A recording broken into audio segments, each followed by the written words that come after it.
Well, Frederick, you came right back upstairs and I saw you fell asleep. I woke up like. Okay, we're on the internet now. Uh. بسم الله والصلاة والسلام على رسول الله وعلى آله وصحبه أجمعين. Assalamu alaikum everyone. Assalamu alaikum Ahmed and Maryam. Walaikum assalam. So I want to start today with a big old fat review before we do anything else. Okay. I'm gonna do this a little bit quick, but it'll be really good for you guys to take a blank piece of paper and kind of take notes for what I'm gonna do right now, because it'll really help organize your thoughts about everything that we've done so far. Okay. So write small, write neat, and follow along. Okay. All right. So we started with, I'm going to skip the part where we said there are three kinds of Arabic. Yeah. Because that's obvious, right? So three kinds of English orientation. Okay. Three kinds of words. That's your title. What are they? Three kinds of words. Ism, fi'l, and harf. You can actually put that in one line so you save space. Ism, fi'l, and harf. And the definitions you should know by heart. Yes. Ism is a person, place, thing, idea, adjective, adverb, and more. Good. You don't have to write that down because it's in your head. What's a fi'l? Fi'l is a word that's stuck in the past, present, or future tense. Good. And the harf? Harf is a word that doesn't make sense unless another word comes after. Brilliant. Okay, so then we've got ism. And when we study ism, we study four properties, which are status, number, gender, and type. Right? Then we study status, and we study forms, how to tell, light versus heavy, and flexibility. Okay, those are the four things we studied under status. So we're kind of taking everything we did over the last week and crunching it together, right? So let's go over that a little bit. And this is just kind of a one page where everything is there, but for it to make sense, you've got to say stuff out, right? So what are the forms of status? The forms of status are nasab. What's the first one? Rafa, nasab, and jar. Okay, and Rafa is used for doer. Yeah. Nasab is for details. And then jar is the word that comes after of. Good. Now I will tell you that nasab is used, at least for now, is used for two things. Yeah. It's used for being a detail. Yes. And it's also used when it's getting beat up by a harf of nasab. Oh, yeah. Right? So it's kind of doing two things now. Yes. It could be one of those two. There's more things it does, but at least you know two of them now. You don't just know that it's a detail. It does other jobs too, right? And then jar was what was the definition of jar? Jar, word that comes after of. Right. But now we're going to go back and kind of say, maybe we should say a little bit more about jar, because it does two things. It does come after of. When it does come after of, it's a mudaf ilayh. Yeah. Right? Because the mudaf is before of and mudaf ilayh is after of. But there's another kind of jar when it's getting beat up by a what? A harf of jar. There's two kinds of jar. There's after of and after harf of jar. Yeah. Right? So those are the forms. How do you tell status? There's three ways. You can tell by ending sounds, ending combinations, or pronouns are weird. Yeah. Right? Now we know all about that. So what are the ending sounds and how do they work? U, a, I, un, and in. Right. Combinations are... Wait. But what does that mean? U, a, I, un, and in. Those are just sounds. How do you make sense of them? If you hear u or un, what does that mean? U or un, that means it's rafa. Good. If you hear a and an, that's a nasab. Right. And then U and un is rafa. I right. and in. He said u and un is rafa, Maryam. He said a and an is nasab, and you do the last one. A and in, or no, I forgot. Good. E and an. E and. They all sound together. E in. E in. Oh, E in. It would be Jar. Good. So how do you tell two rafa and two nasab and two jar? By the ending combinations. What are they? What's the two rafa combination, two nasab combination, two jar combination? Muslimani. Which means the ani ending, right? Yeah. So ani would be two rafa. And then the Aini would be two nasab or jar. Or two jar. Yeah. I want to hear the word two every time. Ani, two rafa, two nasab, and two jar. Okay. Then we've got the plural. How does that work? Muslimani. That was two. So that's Muslimuna, Muslimina. Right. So or Mhm. Muslimuna is three rafa. Good. Three rafa. Good. And then Muslimina is either nasab or three three nasab nasab or or three three jar. jar. Three nasab or three jar. There's one more set of combinations. I think that's the feminine plural Oh yeah. combination. How does that work? Muslimatun, muslimatan, muslimatin. That's the ending sounds for it. Yeah. Yeah. That's one rafa, one nasab, and one jar. Good. Very good. Muslimatani, muslimataini, muslimataini. What is that? That's two rafa, two nasab, or two jar. Good. Very good. Muslimataini, muslimat. You did that one already. Muslimatun, Good, Maryam. muslimatin. Muslimatun. That's three rafa. Three Right. rafa and then muslimatin. That's three nasab or three jar. Yeah, Muslimatin and muslimatin. That's either Three nasab or three jar. yeah, three nasab or three jar. Three nasab or three jar, feminine. Yeah, Feminine. Okay. Yes. That's all the sounds and combinations. And you can have the normal version, which is what you just said. Yeah. You can also have their light versions. What does it mean that you have their light versions? There's no Extra, And or extra N, N, right? Now, I also told you back then, pronouns are weird. Write that down. It doesn't matter if you don't know what it means, but now you do know what it means. Yeah. How do you tell rafa', nasab, and jar for pronouns? Oh, okay. So it's always rafa if it that's what was the word that you said? It's rafa. Independent. Independent. If it's What are the independent pronouns? I know what you're talking about. huwa huma hum, hiya huma hunna, anta antuma antum, anti antuma antunna, ana nahnu. Those are the independent, and they are always what status? Rafa. Good. So how are they ever nasab or jar? Oh, if you take it and you attach it to something. So Right. If you use, then you have to Huwa- use the attached version. Yeah. Who? Good. Huma or humi, No, huma or hima. or huma or hima, and then Humi's cute. Though. I'm gonna make a poster out of humi. I make a humi T-shirt. Sure. Hey, humi, what's up? So huwa huma hum. So then hum is hum, and then Good. Hum is hum or him. Yeah, Sometimes him. it sounds better. Hiya Yeah. is ha, laughing. You right? Good. You remember that? Yeah, huma. It's huma still, Mhm. and then hunna is hunna. Basically, Good. yeah. Very good. And then Maryam, antum. take over from anta. Anta is anta would become ka. Good. Ka, yeah. Good. And anta. What was the next one? Antuma. Antoma would become koma. Good. Antoma. No more help. Alright. All you now. Anta Anta is ka. You said. Antuma is kuma. Mm-hmm. You memorized the original, right? Anta, antuma. Antonna. You went to the second line. It's the first line. Anta, antuma. Antum. Yes. Antum would become kum. Good. Antuma would be, or no. You already did that. That's now you're in the next line now. 3 words. What's the feminine version of you? If anta is for a guy, what's for the girl? Anti. Good. And anti becomes? anti O become key. Good. And then The 2 is always the same. Has an a at the end. So you did anta, antuma, antum. Antum. Anti, same word again. Anti, and then antuma. Good. And then Well, what does it become? oh, Antuma. and anti would become key. Mm-hmm. And then antuma again. Antuma. Would become comma. Good. And then ana. Or You missed the ladies. You ladies. oh, you ladies. With the crazy N. Crazy N. Antonna Good. would become kunna. Excellent. Excellent. Excellent. And then ana would become 2 yeah, things. yeah or yeah, and then Yeah or ni. yeah, Or you could say e or ni. e or ni, Mhm. and then nahnu would become na. Excellent. Excellent. Excellent. You struggled through it. Very good. Keep up. Keep that up. Keep reviewing it until it becomes completely second nature. Okay.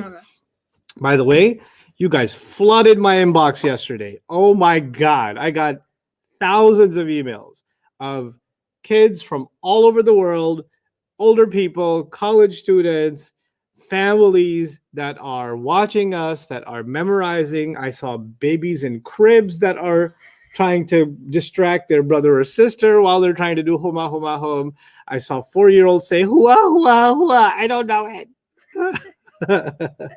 Which is so cool to see. And I saw your notes. Some of you have put notes on your fridges. Some of you put them on your walls. Some of you said, you're losing your mind. Look at this. You look like a serial killer who's drawing up plans to, commit mass murder, but it's actually Arabic grammar, So it was awesome. It was just amazing. I was so happy to see that. And actually, what I plan to do is I plan to make an entire gallery out of all of the stuff you've sent me, and even share and read out some of what you guys sent. And some of you made shortcuts and notes and things that will help other students. So one of the hopes that I have, inshallah, when we move forward, there's a few things I want to tell you guys about that before I continue my review.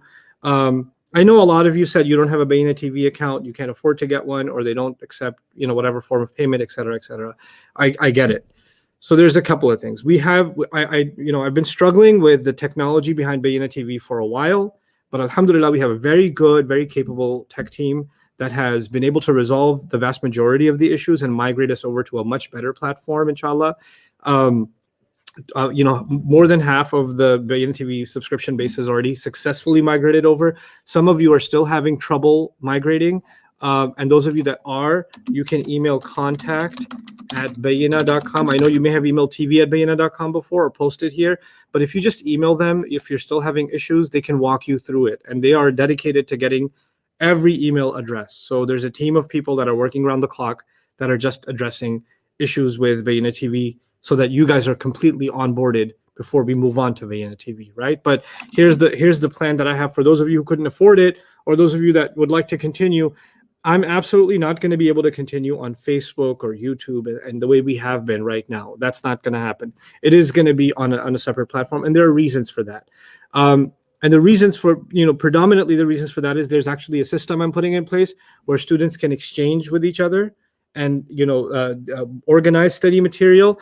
On social media, some of you say Assalamu alaikum from Bangladesh. Others of you say, Dajjal is coming. And then some of you ask a grammar question. So there's no I can't control the discipline on social media, but I need a place where we can have structured discussions by subject. I can give you guys, have a system by which I can check your homeworks and things like that, because there's thousands of you and there's one of me, right? Or there's a couple of us with with me and the TAs. So what I'm hoping for is that we have a platform where much of this becomes organized way more. The classes, the lectures, the concepts I'm teaching you, the notes are already organized. But organizing the students, organizing how you're going to do your assignments, organizing your communications with each other, all of that also needs a level of organization so that this really takes the next level, and that's what I'm hoping to accomplish. So for that purpose, pretty soon I'll give you a different email address. And for those of you that I will ask you to show me in the next 3 days, because we only have day 8, 9, and 10 left, right? So there's quite a bit of work left. But in those 3 days, I'll give you an email address. I haven't set it up yet, but I will. That's for those of you that have been following this course and been working hard, struggling through it. I want you to show me your notes. I want to show me something. I want you to show me that you did work. And I will add you. There's already a list of people that want a Bayyinah TV subscription, can't afford it, and they're hoping somebody would sponsor them, right? But this is a different list. This is a list of people that showed that they are dedicated and they want to do work, and they just don't have the opportunity to afford a Bayyinah TV subscription, right? Which is like $11 a month. $11 a month for someone here in the United States may just be a trip to Starbucks, right? It may be nothing, but for somebody in a different country, especially given the COVID situation, maybe way too much, maybe extremely difficult for them to do, right? So I want to connect people that want, other students that want to sponsor you and do so anonymously without you being embarrassed.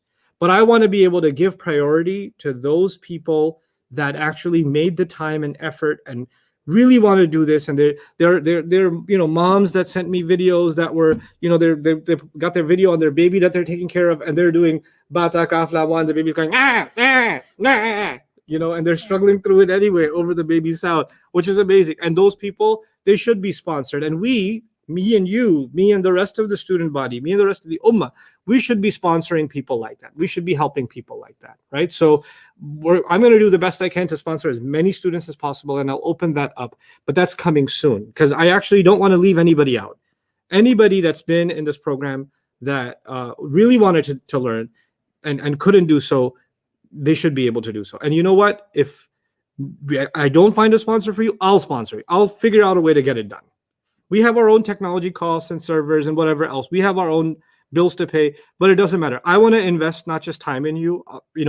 I'll sponsor you myself. That's how committed I am to seeing people that are putting this work in and to appreciate them. Because when you take me as a teacher, you're giving me respect, right? You're honoring me, and I want to honor you back. That's really what I want to do, because that is a form of it's a very beautiful, profound spiritual relationship between a teacher and a student, especially when they're studying Allah's word, right? So that's something that I wanted to just kind of throw out there, and inshallah, you'll get more specifics in the coming days. My intention for all of you is to progress consistently. It'll get easier as time goes. And right now, and I want to address this too as I finish this review. Many of you are struggling and you're like, I can't remember everything. It's all getting mixed together. How am I supposed to retain this? My brain is frying. Oh my God, I feel like the voice that you said, oh my God, I feel like I'm that dumb now. Yeah, you can feel like that. That's great. But you know what? I already knew you were going to feel like that. I've been doing this a long time. This is a Texas expression. This ain't my first rodeo. I've been doing this I've been torturing brains. I've been melting students' brains for a long time. You are exactly where I need you to be. You're exactly as frustrated as I need you to be. You're exactly struggling as I need you to struggle. I know I'm not the kind of teacher that just wants to see students be perfect, and anybody who's not perfect, I'm like, not good enough to be my student. No, that's not me. I want you to struggle. I want you to not have the answers. I want you to forget stuff. I do, because I want you to go through that pain and then conquer. Because once you go through that pain and then you come out on top at the end, oh man, that's a feeling. That's a sense of accomplishment. There are people in life that like they want to do better at anything, whether it's exercise or sports or whatever, right? Somebody wants to run around the block, right? And they run out of breath. They halfway down the block, they run out of breath, right? And they say, if I could just get to the point where I can run out the entire block and not run out of breath, my goal is accomplished. And then once they get there, then they say, I don't need to improve anymore, I'm good. But then there are some other people who say, now I could run around the block once without losing my breath. I want to do it twice without losing my breath. Once they get to 2, they want to get to what? 3. Then they want to get to 4. And once they get to 4, they want to go faster. And then they keep finding another challenge for themselves, right? And that's the kind of person I want you to become in this and in everything else in your life. Challenge yourself constantly. Push yourself constantly. Life is too short. Life is too short for us not to push ourselves to our maximum potential. Life is too short for you to complain, oh, I can't do it. It's so hard. Yeah, of course it's hard. Anything worth it is hard. Anything worth it. If it was easy, everybody would know it. And everything that's worth more requires more effort. So it's not just Arabic that I want to train you in. I want to actually help you through this study develop a kind of personality that you like challenges. You don't get scared of challenges. You don't get scared of hard work. You don't lose hope because of it. You push yourself even more. Oh yeah, challenge? All right, calm. Okay, because I know Allah will make it easy. I know He'll push me through it. So what if one concept you don't understand? You know what happens for some people? They're just waiting for the first difficulty to come. The moment it comes, they're like, I can't do it. That's too much for me. Yeah. Nope. No poor mentality, guys. No poor mentality. Take it from this kid. Take it from Maryam. But they struggle. They work hard. And it's that hard work that makes me love them. That makes me want to teach them even more. It's not, oh, I memorized it perfectly, therefore. Who cares if somebody memorized it perfectly? Good for you. Allah made it easy for you. But some people, Allah loves so much, He wants them to struggle. And He loves watching them struggle for love for Him. So congratulations if it's tough. And by the way, that was all part of the plan, because I'm going to teach you all this stuff over again. After 4 days after this class is done, we're going to start over. And we're going to start with 3 kinds of Arabic. 3 kinds of words, and we're going to go through all of it again. And you know how many exercises we skipped? Yeah, we right? skipped a lot. We're not going to skip any of it. The second time around, we're going to do all of it, because then I don't have to spend so much time explaining to you some of this. Oh yeah, the first time I kind of got it, but now I really get it.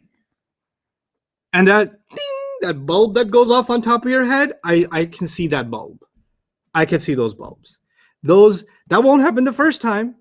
Those bulbs will come on some things and not kind of flicker in some other things Yeah. and pop in some other things. Yeah. But the second time around, all the bulbs are going to start lighting up. That's why I'm doing it twice. That's the method. So you completely solidify. You absolutely solidify. So the course is starting now, and what you're experiencing is the first pains of it, and that's okay. Just like some of you that do exercise and work out exercise for the first time, are you going to be sore? Yeah. Yeah. If you exercise for the first time, you're like, oh, oh, is this happening to me? But you know what? There's a kind of sweetness in that soreness. Yeah.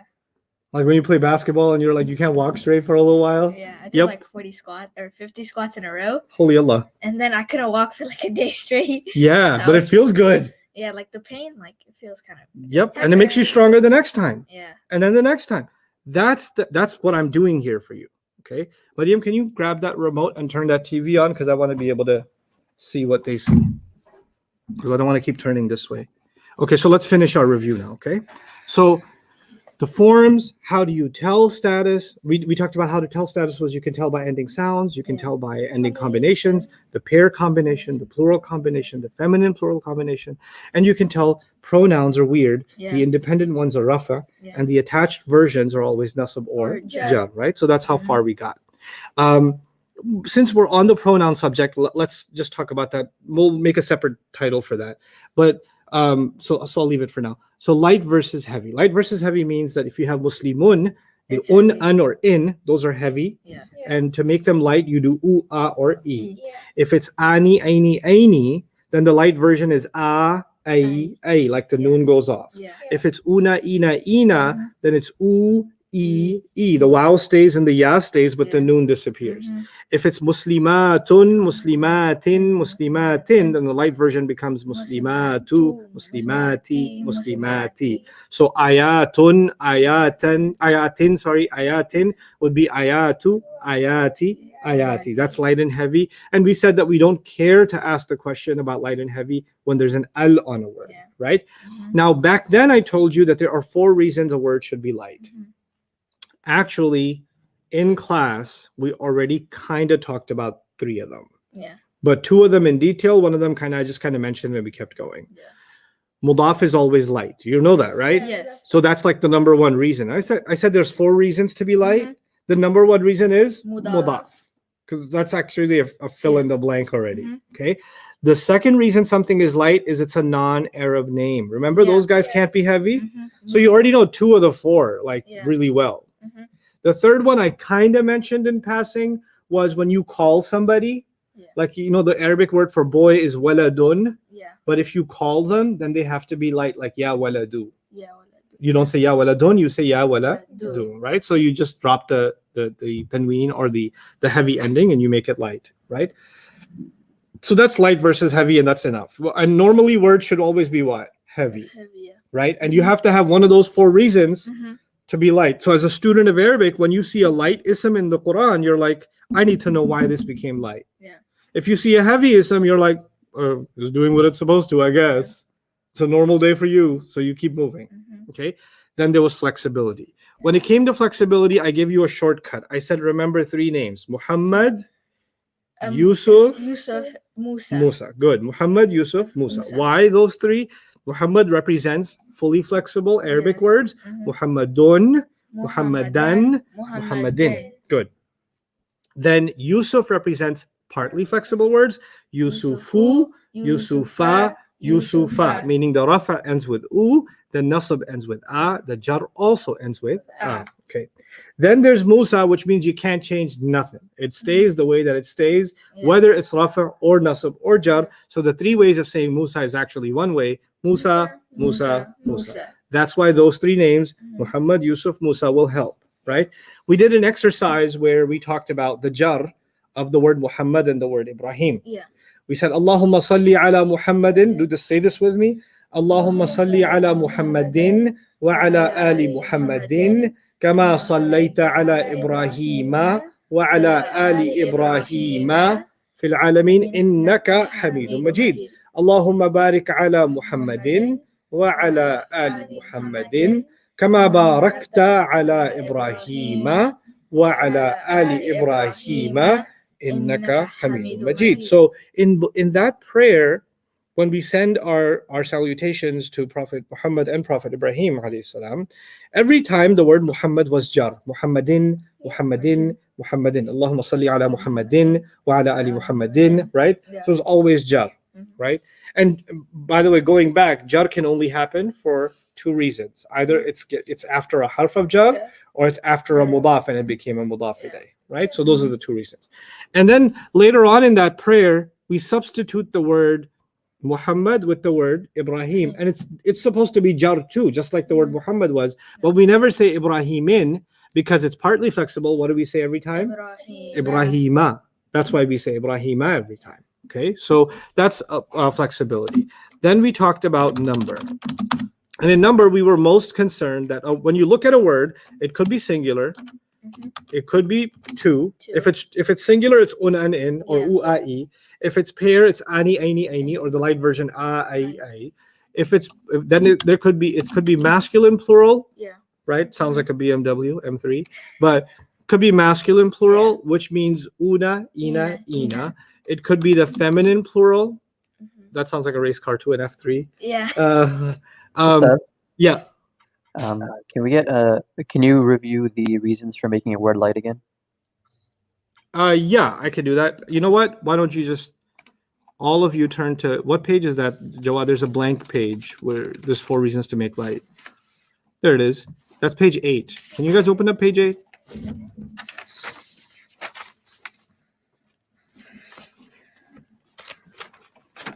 I like shawarmas. That was on the page. I know. Yeah. There we go. What does it say on top? There are only 4 reasons to make an ism to be, or for an ism to be light. Write them below. Number 1. Any guess? An ism. It has to be. Why would a word be light? Oh. Good.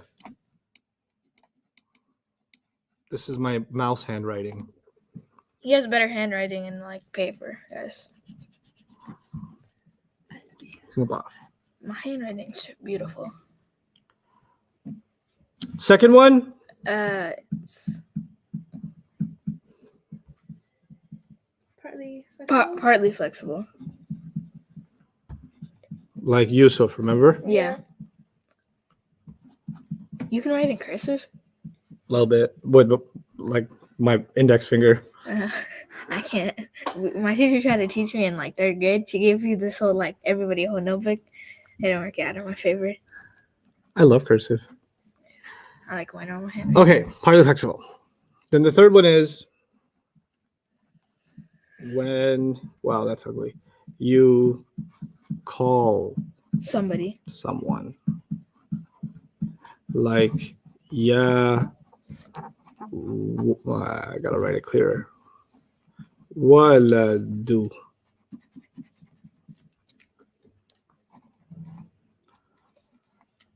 I wish I had an eraser up there too. I gotta get it.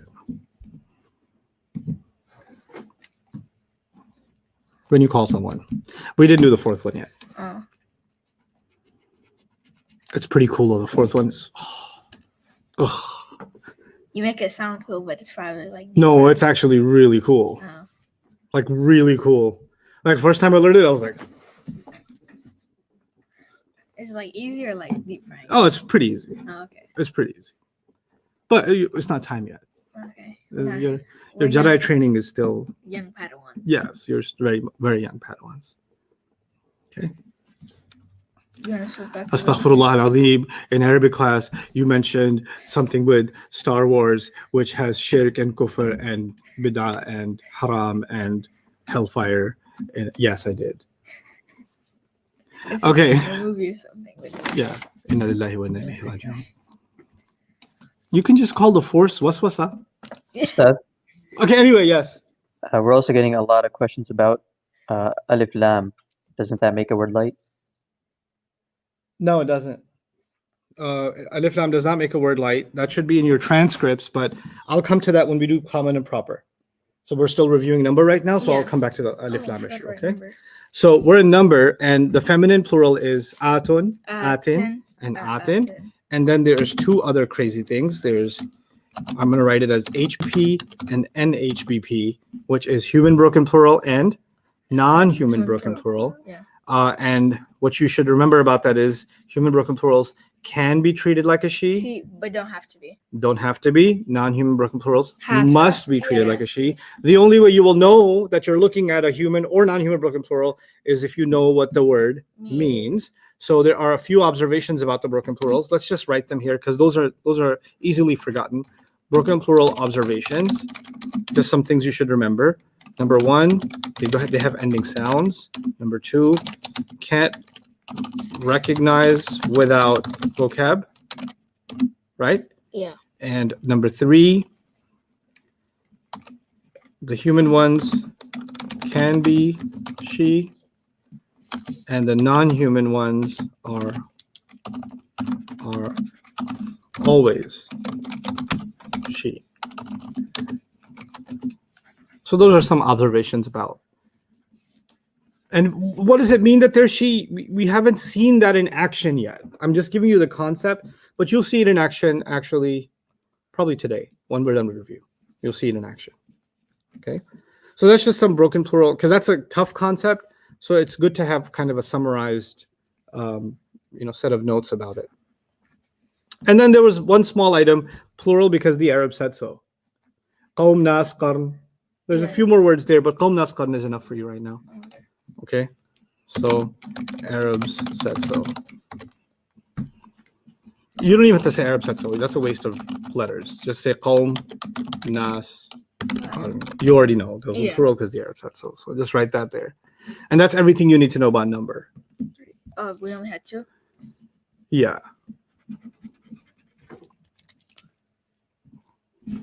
The BP things, instead of writing it as 1, 2, 3, you can probably just write them as ABC or just bullet points or something. That'll make the numbering less confusing. So that's your review of status and of number. Yeah. Our third item was gender.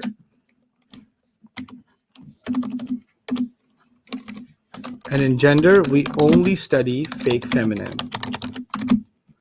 Because we don't study masculine, because whatever is not fake feminine is already masculine. We don't study real feminine, because you should know who your mom is already. Yeah. Okay?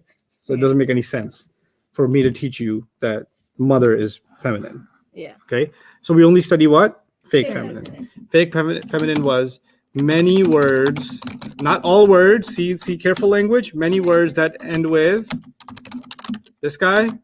Oh, yeah. The hijab. Hijab, the squiggly, and Superman with a dagger. Ta marbuta, alif mamduda, alif maqsura. Those words, many of them can be. Okay? I want to see what you... I wrote fake and then I put ININ. So I said fake any. Just wrote fake FEM, and that's good enough. Okay? Fake feminine. And number one? Many. Then there is Arabs said so on page 12. Body parts in pairs. And broken plurals.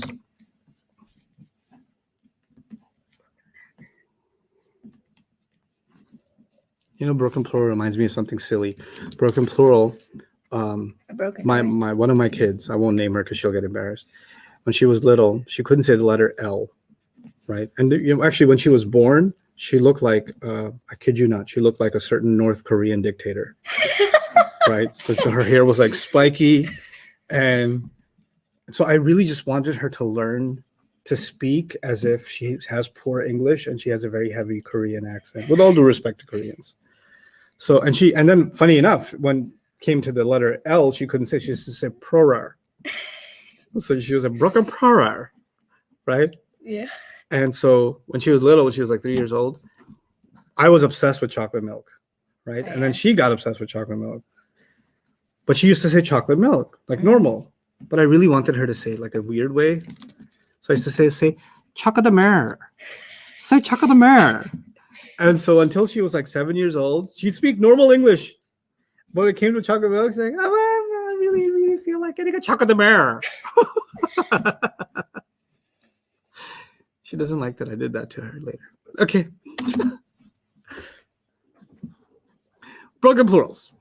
And we already took notes on that, so we don't have to repeat that here. Yeah. But broken plurals are part of this because the title is fake feminine. Why are they fake feminine? Because we're pretending they're a she. Yeah. Isn't that fake? They're not really a woman. Yeah. They're not one. They're many. But we're pretending that it's treated like a she. So that's why that's here. Okay. So that's all of gender. Mm-hmm. And then there is type. And type was we only study proper. And whatever isn't proper is common. Common, yeah. Okay. There were 7 items here. There were names, al in the beginning, pronouns, pointers or pronouns, pointers, Mosul we didn't really explain and we won't yet. Calling someone, and the mudaf is proper when mudaf ilay is proper. Those are the 7 items. 1, 2, 3, 4, 5, 6, and the last one's long, 7. I didn't know we learned about so much. Yeah, we did. It's crazy. Mm-hmm. So let's talk about that al issue that Jawad you brought up, right? Everybody's attention should be on page 6. So stop writing for a moment and go back to page 6. I want to show you something.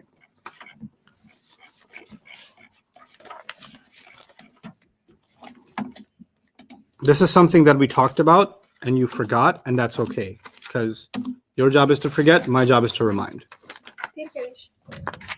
That's what I said. Okay. So everybody should be paying attention to page 6 right now, okay? And on page 6, I'm going to put al on each word. Okay. Al-Muslimu, Al-Muslimu. al-Muslima, and then al-Muslimi. Me. Okay? So I took the tanween off. So somebody might say, see, I told you it's light. Hold on, student. Hold on, student. Hold your horses. Yeah. Hold your donkey. You ain't got a horse yet. You didn't get that far yet. You still got a donkey, okay? So it's Muslimun becomes al-Muslimu. Yeah. But it sounds light. Hold on. Muslimani, I'm going to put al on it. Right now it's heavy, by the way. Let me remind you. Muslimani is heavy. How do I know it's heavy? All the words on page 6 are heavy. Yeah. Because they have there's 2 kinds of heavy ends. There's the un and in that makes it heavy, or this big old fat noon that makes a word heavy. The combination noon can also make a word heavy.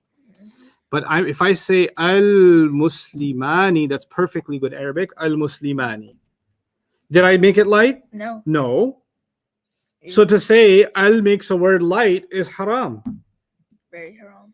Al does not make a word light. The rule is al doesn't like Tanween. tanween, on, an, or in. It doesn't like them. Yeah. Because it doesn't like them, whenever they show up, al says, you got to go. Yeah. Kicking you out. That's it. But there's no tanween here, so it had no problem with it. The concept of light is a big concept. It affects the singular column, the pair column, the plural column. The concept of not liking tanween is not the same as light. It just affects one column. Yeah. Or in fact, 2 columns, because in muslimatun at the end, here, muslimatun, if I put al here, then the un would have to go. Yeah. Then you would have to put u, because al does not like tanween. Okay. Can't have that. Yeah. Okay. I hope that answers that question. So let's go back to our review writing. So al only removes the extra n. Extra tanween. Extra The extra n from tanween, not all the other tanweens. Yeah. Not all the other noons. Okay. So muslimuna is still al-Muslimuna. It's still heavy. Yeah. But the real thing is we don't even care to say light or heavy when it comes to al. Okay. Now, so that was type. And then we were done with the properties of the ism. Then we looked at a word and tried to figure out the status, the number, the gender, and the type. And we did that exercise over and over. Okay. Can you bring with that now? Sure. Thank you. You want fries with that? Calling someone. Jawad, while they're writing it down, folks have questions. They're free to ask. Okay, somebody was asking about the noon for a mudaf. Can we say that a mudaf will never have that noon at the end? The mudaf will never have an extra noon at the end. If it's got an extra noon, you are wrong for calling it a mudaf. That's correct. Other questions? Someone's asking why Nuh alayhi salam is heavy. Something I didn't teach you, even though it's in your notes. Well, might as well tell you now. It's a secret I've been keeping from you. You remember how I told you non-Arabs get to be partly flexible? They don't get to have un, an, or in. The Arabs said, you know how, like, think of it like immigration. Yeah. Right? So people live in America, but some people are not citizens. Yeah. If you're not citizen, sorry, you can't have a passport and you can't vote. Like, it's like saying you can't be heavy and you can't say the E sound. Ooh, ah, ah. Remember? Yusufu, Yusufa. Yeah. So we took two things away from you. We can't let you vote and we can't let you have a passport. Right? Yeah. So immigrants are like, but I want to vote. I want to have a passport. Let me apply for what? A visa. Citizenship. Oh, citizenship. If you become a citizen, then you can vote and you can also have a passport. So you used to be a foreigner, but then they allowed you to become a Citizen. or even though you're not from here, you weren't born here, you can now be treated as if you are one of us, right? The Arabs at a barbecue thousands of years ago came up with an idea. What if somebody wants to join us, like be treated like one of us? You got any ideas? Anyone? They're like, I got an idea. If their name is spelled with 3 letters, we should let them in. Okay? That's like a Squidward. So, yeah, I know. That's a good voice. I hold on to it. Okay, so if a word is spelled with what? 3 letters. 3 letters. We should treat him like he's one of ours, even if he's not Arab. Okay, so here's what happened. Yusuf applied for citizenship. And they said, excuse me, you got way too many letters. How many letters has Yusuf got? 4. No, sorry. You got to be Yusufu, Yusufa, and Yusufa. Yusufa. Okay? Sorry. Ibrahim applied. They're like, seriously? We lost you at Ibr. Because there's way too many letters. Yeah. Ibrahimu, and then what? Ibrahima. Ibrahima twice, yeah? Okay. Then Nuh applies. You got 3 letters. 3 letters. They're Come like, on in. you know what? Yeah, okay. We'll treat you like Arab. Hun, Only because what? you got 3 letters. You have 3 letters. Then Adam said, I'm older than Nuh. I should apply. Adamu. 3 letters, right? Yeah. No. Adamu, they denied the application. Adama and Adama. But Ustad, you said 3 letters. No, hold on. How many alifs are here? Isn't this double alif? Oh, yeah, it is. Is it? Because if you say Adamu, that's 3 letters. Yeah. But if you say Adamu, that's like saying Adamu. It's double alif. How many letters is that? That's 4. That's 4 letters. That's why it doesn't apply. Well, does the Hamza count with it? Yeah. So. Yeah. Okay. So when you write the mud like that, then you don't have to write the Hamza. Okay. Okay. So Adam is 4 letters, so he doesn't get it. So it's treated like Yusuf, Yusufu, Yusufa, Yusufa. So where was Adam then created if he's not Arab? Because didn't they? Well, think about it. Ahmed, if Adam alayhi salam was Arab, then all his kids would be what? Arab. Then we would also be Arab and we wouldn't have to have this class. Yeah. I mean, yeah, that makes sense. Right? Yeah. Adam alayhi salam is before the races. Oh, yeah. So He's the father of all the races. Yeah. So to call him Arab would be a mistake because then everybody else would have to be Arab. Yeah. You get it? So he was born in Jannah, right? So yes, he was created. Oh, he was created yes, in Jannah? and then put in Jannah. He wasn't created in Jannah. He was created outside of Jannah, and the Jannah was created for him. Oh, okay. Yeah. So therefore, he's a Janni. A Jannati. A Jannati. Oh, Yeah. Okay. Yes. Try to create my own right there. But you, I don't think you attended story night for Adam alayhi salam. Yeah, no, yeah. You missed out because because that's his when I told birthday. this whole story and why we what we have to understand about Adam alayhi salam. He was actually created for two worlds. Oh, He was created for Jannah, and he was created for this world. oh, okay. Because when he was created from dirt, Mm-hmm. right? Yeah. He was created from dirt. Dirt belongs here. Yeah. Dirt is for here. And then I talked in detail about that in that story night. That was pretty fun. Yeah. Okay, so now that's the question about Nuh. Now you have a prophet named Lut. Yeah. Lut is not Arab. But he got 3 letters. He got 3 letters, so Lutun, Lutan, Lutan, and Lutan. Lutin. Okay, Mm-hmm. so that's why the word Nuh gets Mm-hmm. un and in, and Lut also gets un and And in. in. Okay, Shu'aib also gets un and in. You know why? You're like, but it's 4 letters. Yeah, because he's Arab. They don't count letters for Arabs. They only count letters for who? Non-Arab. Non-Arabs. Salih is 4 letters, but he gets it because he's Arab. Yaqub, sorry, you're not Arab, so Yaqubu, Yaquba. Yaquba. Ustad, how am I supposed to know who's Arab and who's not Arab? I already told you. There's only 4 Arab prophets. Yeah. The rest of them are non-Arab. Only 4.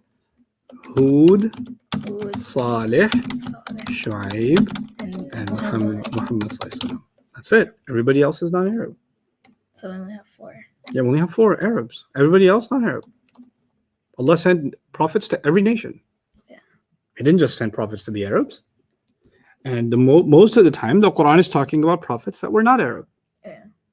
Because it's a book for all humanity, right? So it talks about all of them. So that's like something a lot of people get wrong. Like, Oh, yeah. yeah, because one of my friends, he always thinks I'm Arab. He's like, be quiet, you Arab. Yeah, I have some fun conversations with people like that. It's the funniest thing.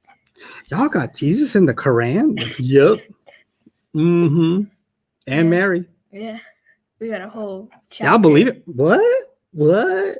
Y'all? Yep. Mm-hmm.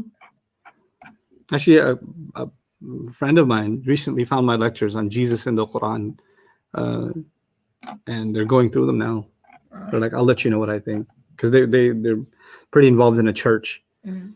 So like learned a lot about their faith, Mhm. and now they're like, really? You guys believe in Jesus? I was like, yeah, he's in the book. He's a pretty big deal. Yeah. So they're curious about that. Anyway, let's go back. We are Shoaib, before you guys done writing that down? Yeah. Okay. So then when our 4 properties were done, we moved on to the 5 fragments. And in the 5 fragments, the first fragment we did was mudaf and mudaf ilayh. A lot of you are from the Indian subcontinent, so there are people listening in from Sri Lanka, India, Bangladesh, Pakistan, etc. So if you are from South Asia, then you say muzaf and muzaf ilayh. Don't say that. Say mudaf and mudaf ilayh. Okay? Muzaf and muzaf ilayh moved to Muzaffarabad and they didn't come back. But mudaf and mudaf ilayh are still with us in Arabic class. Okay? And it's not muzaf ilahi. It's mudaf and mudaf ilayh. Okay? Mudaf with a D. Mudaf and mudaf ilayh. Okay? Now, mudaf and mudaf ilayh, what did you learn about them? Can you remind me some basic things about them? Mudaf is it has no L. And Okay, so the rules for mudaf are no al and no, has to be light. light. Okay, what's the definition? Mudaf is what? Mudaf is The word before of. Yes, the ism before of. Oh, yes. Well, that sounds even more accurate than the word before of, because there's 3 kinds of words, right? Mhm. So it's the ism before of. Good. What's the rules for mudaf ilayh? Has one rule. It has to be jar. Good. Has to just jar, just write jar. And what's the definition? Mudaf ilayh is what? The word after of. Is the ism Oh, the ism, yeah. after of. Can anything come in between them? No. No, Mm-mm. no long distance. Good. There's one more thing. We practiced it only a little bit. In the future, we'll practice it some more.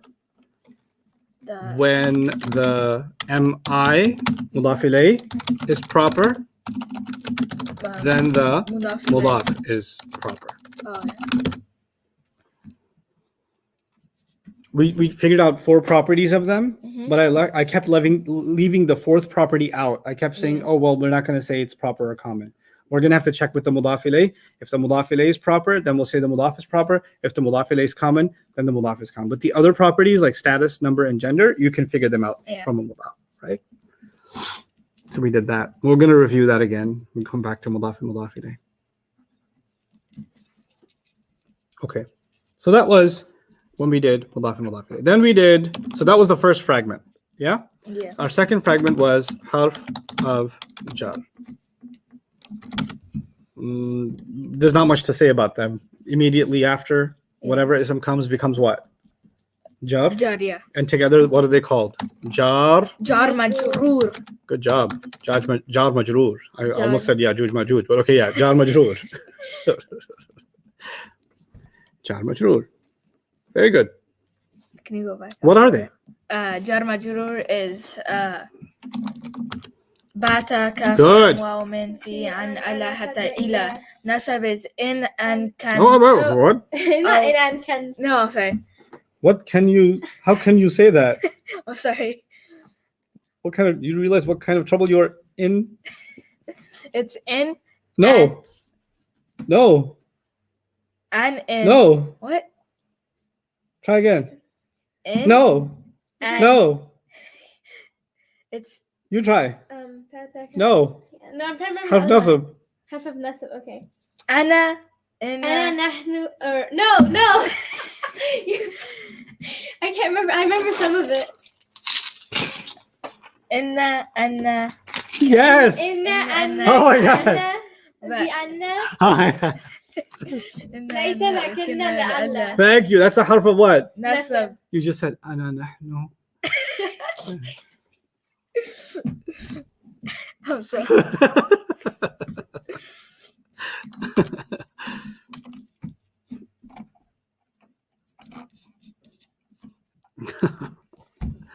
Oh my God. I gotta tell you this story. You got so many stories. I have too many stories. But you're writing this down right now, right? Yeah. Okay. Joad, they're writing this down. Tell me if they have any questions. What is the ummah asking? What's going on in the Ummah right now? I think we're good to go for right now. Really? Mm-hmm. Just It's a because lot of requests to scroll up and make the font smaller. Yep. You're doing it wrong. Here, font is smaller. Scrolled it up. Number one was mudaf mudaf ilayh. Number two is jar majroor, and you know them by heart. Bata kaf lam waw min fi an ala hatta ila. Some poor soul on the online asked, "Do I have to know the meanings of the jar majroor?" Not yet. Will you have to know them eventually? Yeah, when I tell you. Right now, I didn't tell you. All I told you is just say it like you mean it. Bata kaf lam waw min fi an ala hatta ila, or booklet min fi an ala hatta ila. Right? Okay. That's jar majroor. Third is harf of nasab. And its victim, whoever it beats up, it's called ismu inna. Ismu inna. Ismu inna, ismu anna, ismu ka'anna, ismu bi anna. Whatever word was there, ismu whatever. Right? So if I said bi anna Allah, ذلك بأن الله نزل الكتاب بالحق وإن الذين اختلفوا في الكتاب لفي شقاق بعيد. بأن Allah, don't write the Arabic down, but just look at it. بأن is a harf of nasab, right? Yeah. And the word Allah became nasab. So I'm going to say بأن, and then the word Allah would be ismu بأن. Yeah. So ismu, whatever word was here. Okay. Okay? So if this was lakinna, I'll replace it. Lakinna, that would be ismu lakinna. The word Allah would be ismu lakinna. That's how you call it. Okay? So we did that. And we only have two more fragments left. Two more fragments. That's how far we got. One thing I didn't review that's not part of this 1, 2, 3 is pronouns. Let's make a separate thing for pronouns. And that's not number 4, okay? It's just kind of a side thing that you have to study. Pronouns. What are the originals? Say them. Huwa, huma, hum. You're going to say one line, she'll say the next line, you'll come back to the third line, she'll do the fourth line. That's how you do it. Okay. Tag team. Come on, let's Huwa, go. huma, hum. أنتما. Allahu Akbar. Is that it? No. What is He it? said huwa huma hum. Yeah. Oh, who? Huwa. I'll do this with you once Okay. Okay. because you get brain freeze sometimes. Yeah. It's like you eat mental ice cream. Huwa huma hum. Hiya Hiya huma hunna. Okay, yeah. Anta antuma antum. And Ti antuma antunna. Ana nahnu. Switch turns. You go first. Okay. Huwa huma hun. Hun? Oh, huwa Hun huma. that? Huwa huma hum. Yes. My turn? Yes. Hiya huma hunna. Anta antuma antunna. Oh wow. Anta antuma. Anta antuma antuma. No, antum. And anta antuma antun. Antum. Antum. Oh, I said okay. Antum. Okay, start over from the very top. Okay. I need a flawless victory. What was the first one? Huwa. Huwa huma hum. Yeah, no, his turn. Hiya huma hunna. Anta antuma antum. Good. Anti antuma antunna. Ana nahnu. Now switch. Huwa huma hum. Hiya huma hum. Hiya huma hum too. Oh, hiya huma hunna. Good. Start over. Huwa huma hum. Hiya huma hunna. Anta antuma antum. Anti antuma antum. Antunna. Start over. Sahabi. Huwa huma hum. Hiya huma hum. Hunna. Oh, hunna. Yeah. Hiya. Now I know Hiya the huma feels. hunna. Okay, Yes. I remember now. Go. Huwa huma hunna. Oh no. Huwa huma hum. Sorry. Yes. Hiya huma hunna. Yes. Anta antuma antum. Anti antuma antunna. Yes. Banana. Oh my God, that was beautiful. It feels so good. He's gonna say the original. You'll say the attached. Okay. I said the original. Mm-hmm. Huwa huma. What? You say one original. She Yeah. says one attached. Huwa Who? huma Is it who? Okay, who? Huma huma. huma. Huma. Here. Oh, I go again. Oh, You say here. No, you missed one. Start over. Huwa Who? huma Huma. huma Huma. Why you say huma twice? Oh wait. You said hua, Hum, huma, hum, huma. That's Oh. what you said. Huwa huma hum So the third one should be what? hum. Home. Who or hum? Yeah. Who? What? Huwa. Second line. Oh, here. Yeah. He. Ha. Which one? Ha. Start over. Huwa Who? huma Huma. Good. hum. Hum. Here. Ha. Huma Huma. hunna Hunna. anta Ka. antuma Kuma.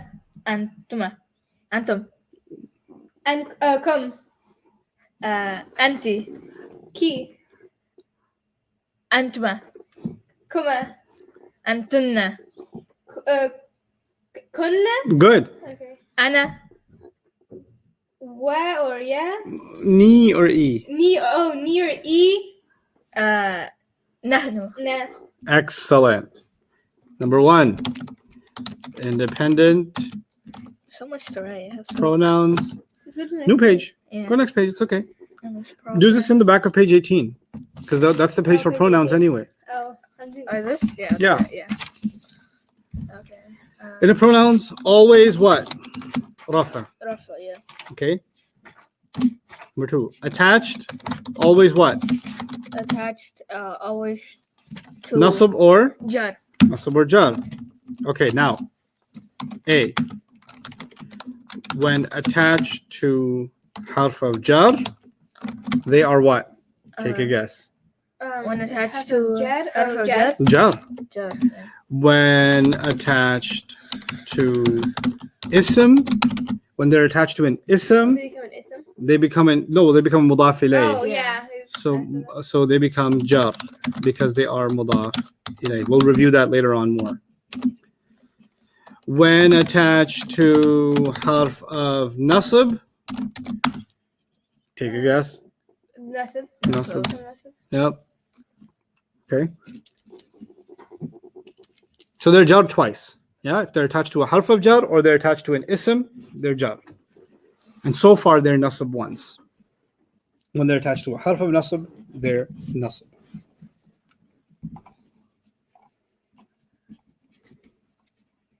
That's your pronouns. And you should write in your notes, page 18 over here, Okay. just so you know where that came from.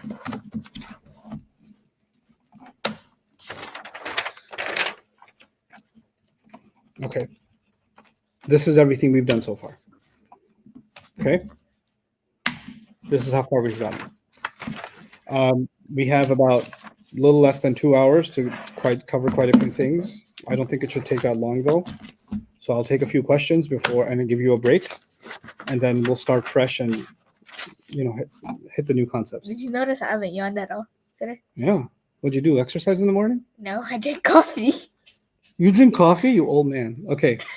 He had a caramel mocha or Mocha. cookie, the mocha cookie crumble. Jawad, we're waiting for your questions. Okay.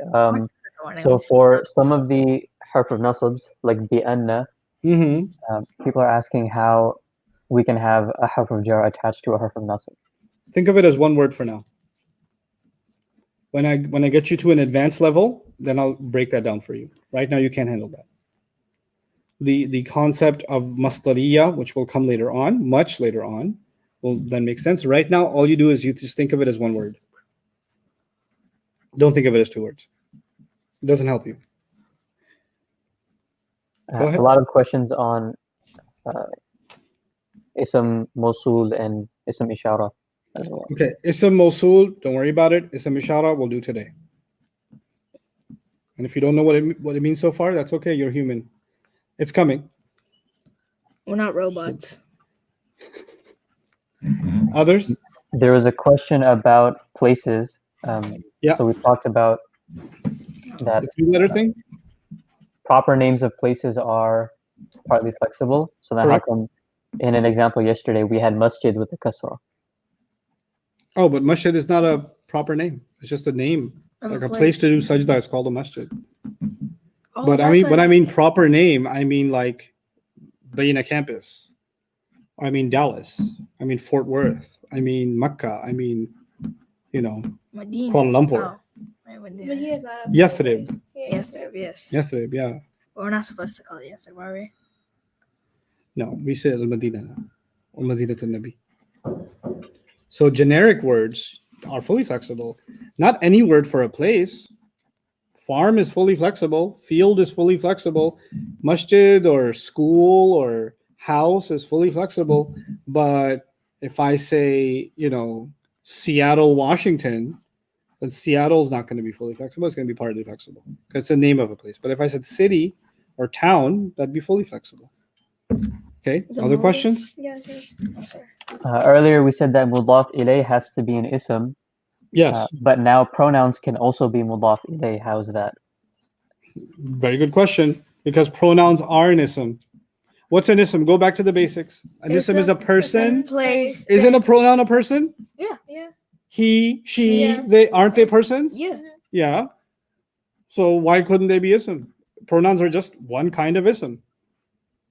So they are still ism. We're still studying ism, guys. The only time we've ventured into harf is harf of jar or harf of nasab. Other than that, everything I've taught you is just isms. Good question, though. When a To connect to the beginning. Go ahead. Yeah. when a pronoun is attached to an ism, why is it jar? When a pronoun is attached to an ism, why is it jar? Let's think about that. It's good that you asked, because it seems like, why though?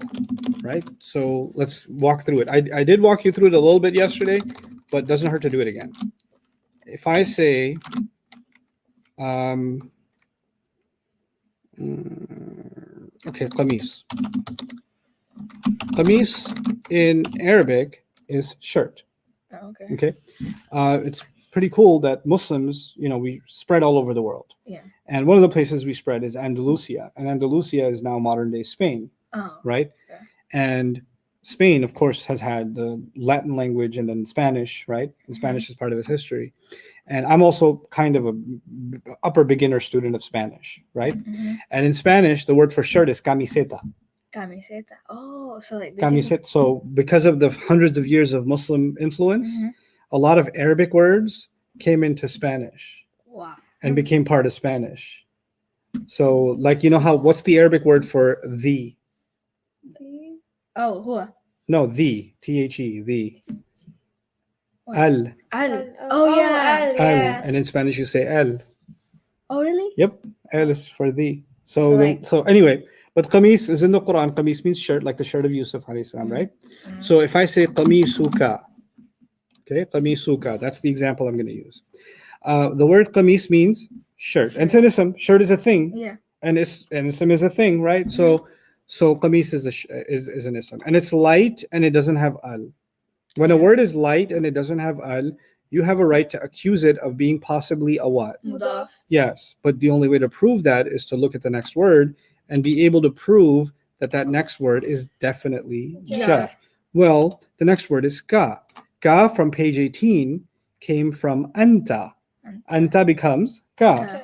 The attached version can only be nasab or jar. So for this Well, instance, nasab or jar, but we learned that if you have a mudaf it could be. It has and to the be next jar. guy could be nasab or jar, then it Has to be jar. has to be jar. So the thing is, from this, what you get is every time you have an ism, this time it was qamis, next time it could be kitab, other time it could be deen, it could be whatever, rab, whatever ism. Whenever an ism happens and a pronoun happens, then it actually becomes a mudaf and mudaf ilayh. And that makes total sense too, because a mudaf ilayh, I defined it as something of something. Yeah. Right? So literally, shirt of yours, which in simple English would be what? Your Your shirt.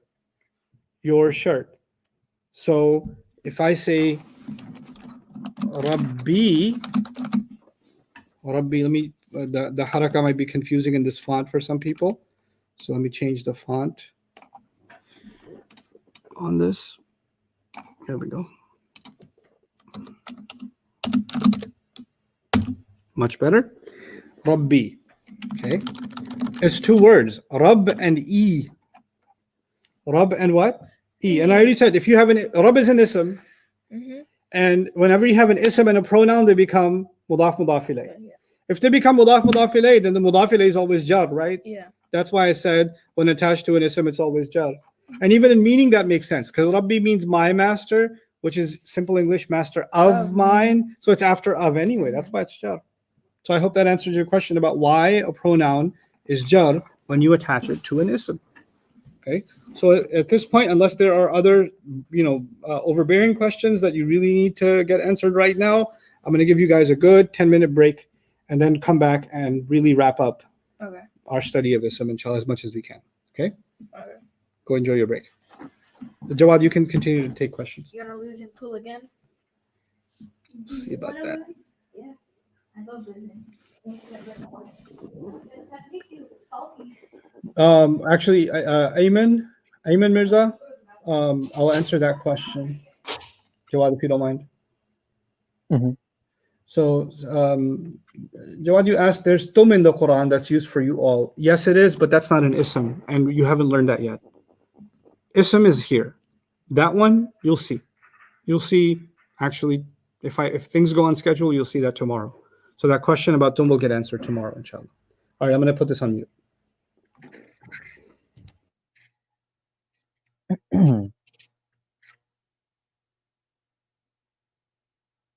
Okay, I'm not quite sure how to pronounce your name, but Allahumma is one word, or is this Allah with the humma pronoun? Now, Allahumma, this is a special way of calling out to Allah. So it's kind of like saying Ya Allah, but this is specific to Allah. So when you say Allahumma, it's like you're calling out to Allah. That's not a pronoun that's attached to an end, to the end of the word.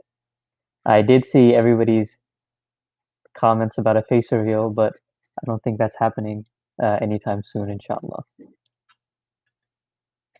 Samin, what if an ism before the pronoun is with al? If you have a pronoun that's attached to the end of an ism, that ism will not have al. Because a pronoun being attached to the end of an ism automatically makes that an idafa, and the mudaf cannot have al. So you'll never have that with an al.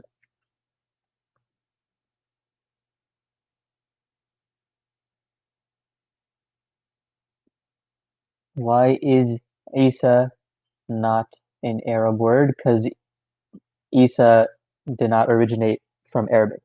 It came from another language. Um, and also for Isa and Musa, for those names, I saw a lot of questions about those. Isa and Musa, first of all, they are non-flexible. So even if they were 3 letters, they cannot be fully flexible. A non-flexible word cannot become fully flexible. Only partly flexible words have a chance to be fully flexible. But Isa and Musa are both 4-letter words, 4-letter names. And also, um, they are non-flexible. So those two things stop them from becoming fully flexible.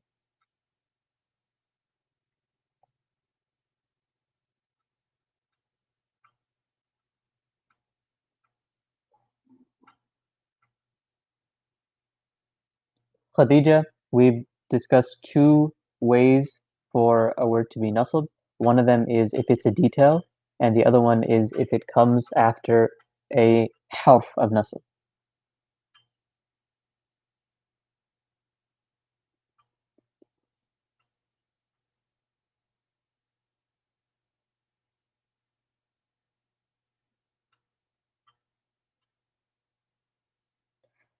Imran, we in Surah Fatiha we have the word iyaka.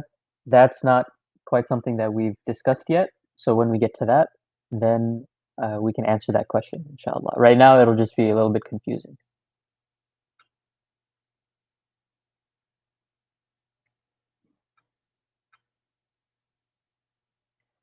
Nisar, please explain long distance relationships. So when we talked about mudaf and mudaf ilay, and when we talked about the harf of jar and its victim, we said that the victim and the mudaf ilay always have to come right after the mudaf or the harf of jar. This isn't true for a harf of nasab though. If we have a harf of nasab, then we can have some words in between its victim. So we can have a harf of nasab, then we can have whole sentences before we get the ism of the harf of nasab. That's what we mean by long distance. So the ismu inna, for example, doesn't have to come right after inna. You can have something in between them. I hope that was clear.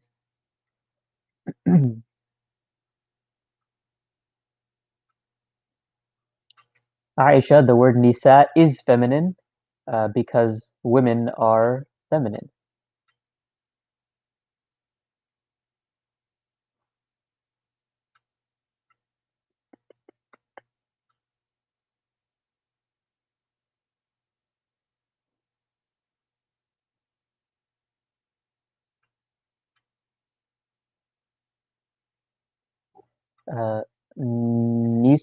Nisa.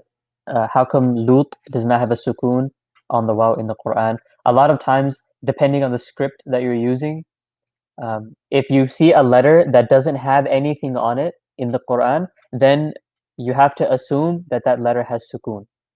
If you see a letter that doesn't have anything on it, you have to assume that that letter has sukoon. So if you see that waw in Lut doesn't have anything, then you can assume it has sukoon.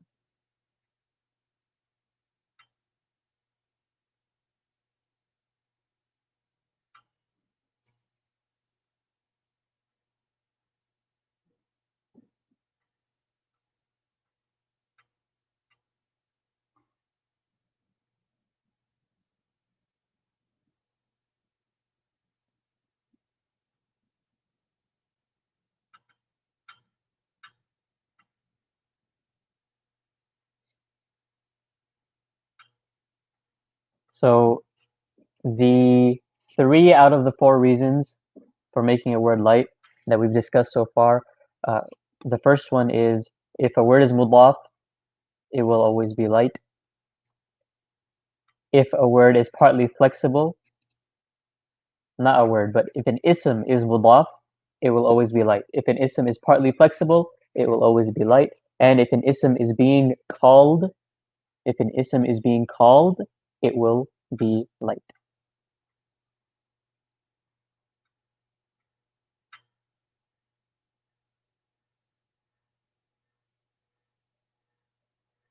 All right, Huda, with regards to inna and ismu inna, why can't nahnu come after inna?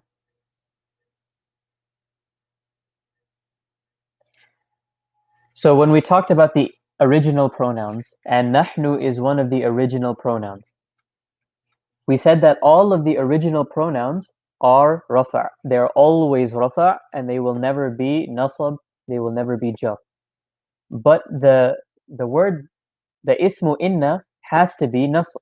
So now we have a problem. Nahnu cannot be ismu inna because ismu inna needs to be nasab and nahnu is always rafa'. So this is where we get the attached version of nahnu, because the attached version of nahnu can be nasab and it can also be jar. So if we want to attach nahnu to inna, if we want to make nahnu ismu inna, we would have to use the attached version na. This is why we get inna or innana. Either of those are valid, but we can't get inna nahnu because nahnu is rafa'. I hope that was clear.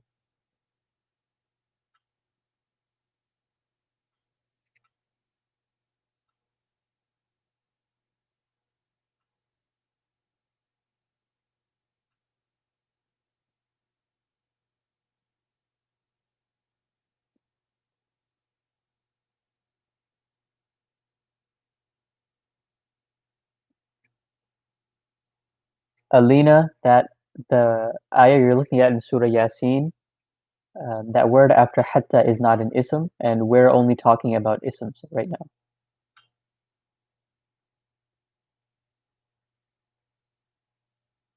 For those of you asking about subscription or Bayyinah TV issues, please make sure that you are emailing the correct email.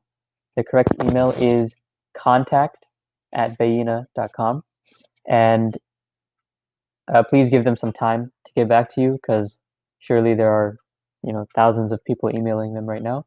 So inshallah, try to be patient.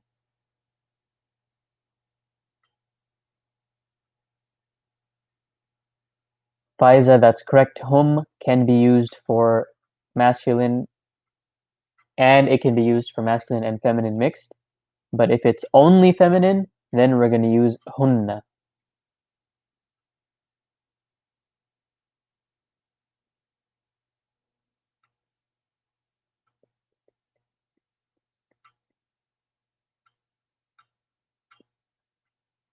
Ismat, that is correct. Names of places with 3 letters can also be fully flexible, just like names can be.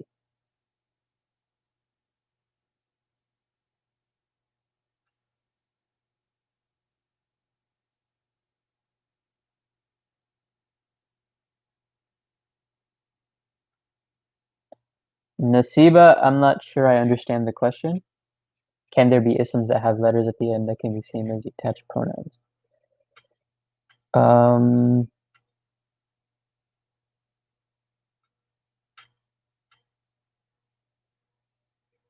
Yeah, I'm not quite sure I understand the question. If you can please clarify.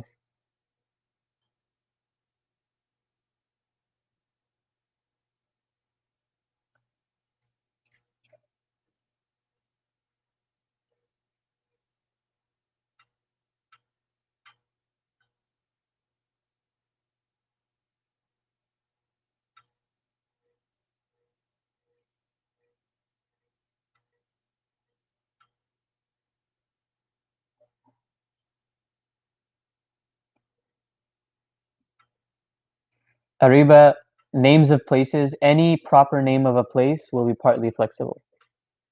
That's the general rule. Any proper name of a place will be partly flexible.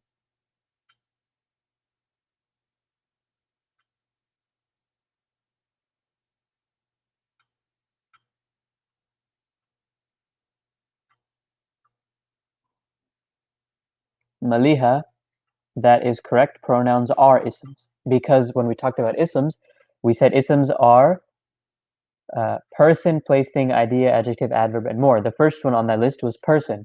And pronouns represent people, right? When we say huwa, we're talking about he. And when we say hiya, we're talking about she, and so on. So pronouns are people, so pronouns are isms.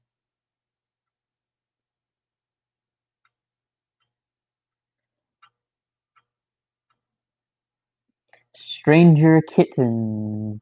An example of a pronoun becoming mudaf ilay is, there's one on the dock right now, Rabbi. I know it's kind of cut off at the bottom, but that ya at the end is the pronoun for I. So Rabb is the ism, and then the ya at the end is a pronoun, Rabbi, and that becomes in idafa. It means my master, or master of mine, and then a better way to say it is my master.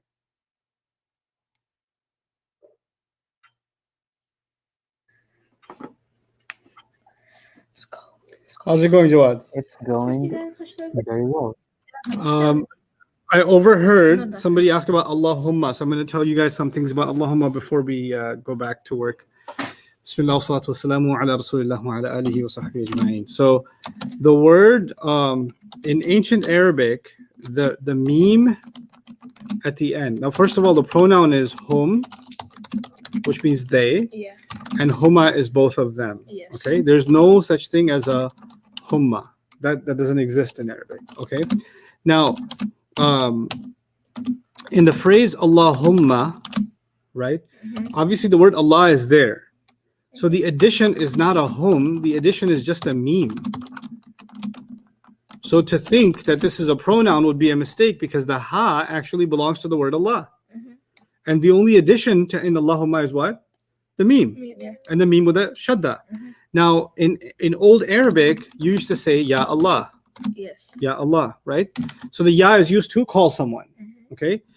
But there's another way to call someone in some phrases, which is to put a meme with a shadda at the end. So they used to say something like halumma, which means come on. And notice what's at the end of the spelling of halumma? Meme with a shadda.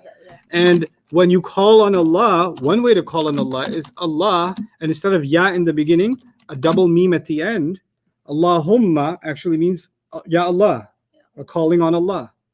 Oh Allah. So that's actually two different styles. And when people aren't as familiar with Arabic, they think, well, humma sounds like hum in the pronouns. Well, let's just go with that argument. Even if you said it sounds like hum, then the first word isn't Allah, it's just Allah. Without an H, but the ha is part of Allah's name, right? So I hope that makes it clear, so like, that can't be confused with a pronoun. So like in the surah, I forgot what the surah was like. Allahumma nasta'inaka wa nastaghfiruka. That's not a surah. Oh wait, no, yeah. That's qunut. Yeah. That's not a surah. Okay. Oh so, yeah, it was now, our new lesson. Just need you to pay attention. Don't need to write anything. So there was one more question. Go ahead.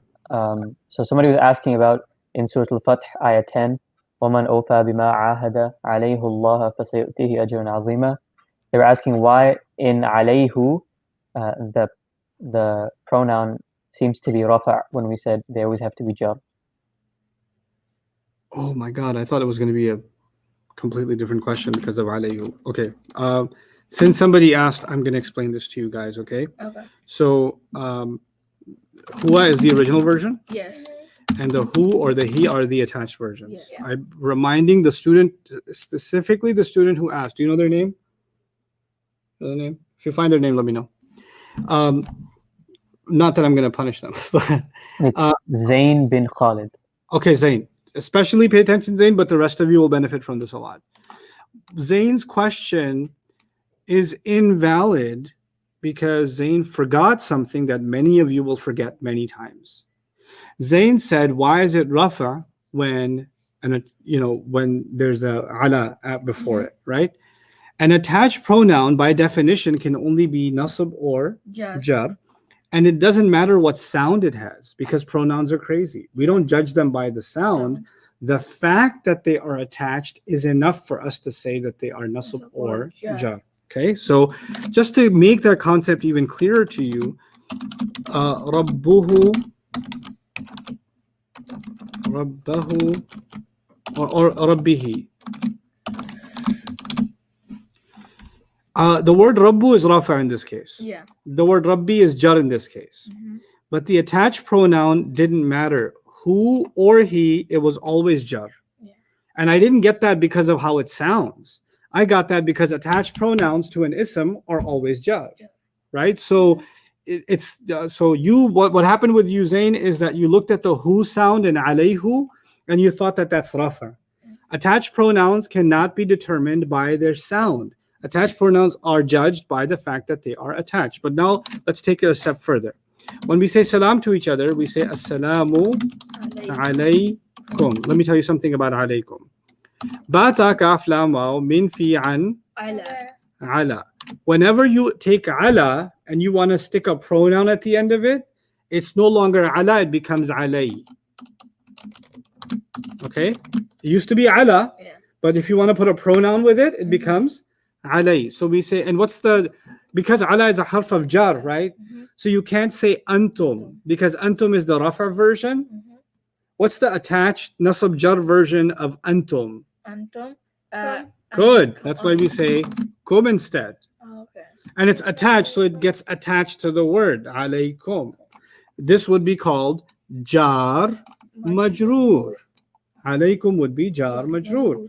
The ayah you asked about was alayhu. The alay part would be jar and the hu part would be majroor. No grammar is broken. It's actually something else that's very special about this ayah, but it's not because of it being rafa. It's something else. But when we get a little more advanced, I'll teach you, inshallah. Okay. Can I start now, Jawad? We're good? Yes, we're good. Are we Okay. taking notes? Not yet. I was writing Muslimun Salihun. Say this for me. Muslimun salihun. Okay. I'm going to walk you through 4 properties. Don't agree with me if you're confused. Okay. If you say, I didn't get that, that's a good thing. So you don't just have to say yes for the sake of saying yes. Okay. Muslimun is rafa' because of the un sound. Yeah. Salihun is also rafa' because of the un sound. Salih means good. Yeah. Okay. They both match in status. Would you agree? Yes. Okay. Muslimun is masculine because there's no sign of feminine. Yes. Salihun is also masculine because there's no sign of feminine. Would you agree? Yes. Muslimun looks singular. Salihun also looks singular. Would you agree? Yes. Okay. Muslimun doesn't have alif lam on it, so I'll say that it's common. Salihun doesn't have alif lam on it, so I'm going to say that it's common. What I'm saying is status matches, number matches, gender matches, and type matches. Yeah? All 4 properties match. When 4 properties match between 2 words, then the second word is an adjective for the first word. An adjective is what you use to describe another word. Yeah. Okay? In other words, if salih means good, I'm trying to describe the Muslim as a good Muslim. Yeah. In English, good comes first, Muslim comes second. Yeah. Unless you have an uncle that comes from another country and says Muslim good. But otherwise, in normal English, you say what? Good Muslim. But in Arabic, whenever you want to add an adjective, unlike English, in English you add them first. Yeah. In Arabic, you always add them after. And the only way you will know, hey, this word is an adjective or describing this word, is that how many properties match? 4. 4. So if I was describing Musliman, I would have to say Salihan. I would have to change the status. So in order for it to match, it has to have everything the same. Status, number, gender, type. Light and heavy, I don't care. Okay. Flexibility, I don't care. But status, number, gender, type. 4 main properties. Yeah. Better match. Okay? Ustad, Yeah. a lot of questions about how salih can be common if it's a proper name. Yeah, Salih. Okay, let me tell you how. Salih in Arabic means good. Or tayyib, for example. Tayyib also means good. Yeah? But you could have a cousin named Tayyib. When you talk about your cousin named Tayyib, it's proper. Yeah. But somebody says to you, hey, how's it going? And you said Tayyib, good. You use the word common. You didn't say proper because you weren't talking about your cousin. Yeah. When somebody asked you, how you doing? You say, my cousin. No, you just said the word Tayyib. The word Salih is the name of a prophet. But Salih on its own, like وَعَمِلُوا الصَّالِحَاتِ in the Quran, فَلْيَعْمَلْ عَمَلًا صَالِحًا وَلَا يُشْرِكْ بِعِبَادَةِ رَبِّهِ أَحَدًا. In those ayat, let them do good deeds. Let them act righteously. The word Salih just means what? Good. Sometimes the word Salih in the Quran is talking about the Prophet Salih. Other times in the Quran, the word is talking about just the word good. Yeah. Okay, so you have to have the sense to know the difference between those two. I'll give you another example of that. That's a good question. Bushra. Bushra in Arabic means good news. Right? Bushra means what? Good news. Good news. But you could have a cousin named Bushra. You could. You could. It's possible. And she may not even be good news. right? But I'm saying Yeah. that bushra is common. It just means good news. But if you're talking about your cousin, Mhm. here comes trouble, then it's proper. Oh, Does that answer that question? Yeah. Jawad, hopefully you get a response from a good student, a salih student. Salih. Let me take another word. Like let's just say Salih. talibun, a student, Okay. muslimun, a Muslim student. Yeah. Talibun, Muslimun, both rafa, Yes. both yes. common, both masculine, everything matches, Yeah. right? Yeah. So if I say talibatin, I made two changes. I made it feminine, put a hijab on it, so it's a Muslim, a student, a female student, and it's jar. If I wanted to describe it as a Muslim female student, I would say muslimatin, talibatin, muslimatin.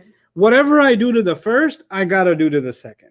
Okay, so if I said talibatun, students, female students, it would have to be muslimatun. If I made this one proper and I said at-talibatu, then I would have to say al-muslimatu. Whatever I do to the first one, I do to the second one. Okay, and when I find that all four properties, that's why I learned the four properties. Yeah. The one place four properties really helped me was to figure out the mudaf and the mudaf ilayh. Yeah. This is not mudaf ilayh. This is not an oven between these two words.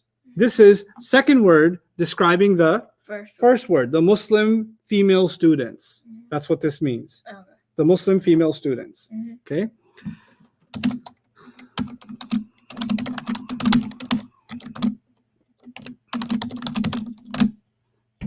Mu'min means believer or believing, Yeah. and abd means slave. What does al-abdul mu'minu mean?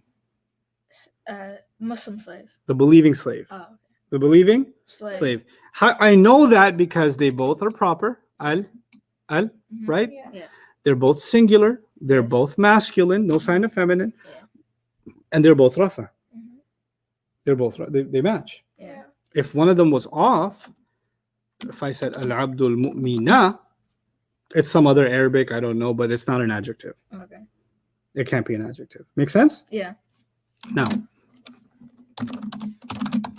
kitabun. Book. Mhm.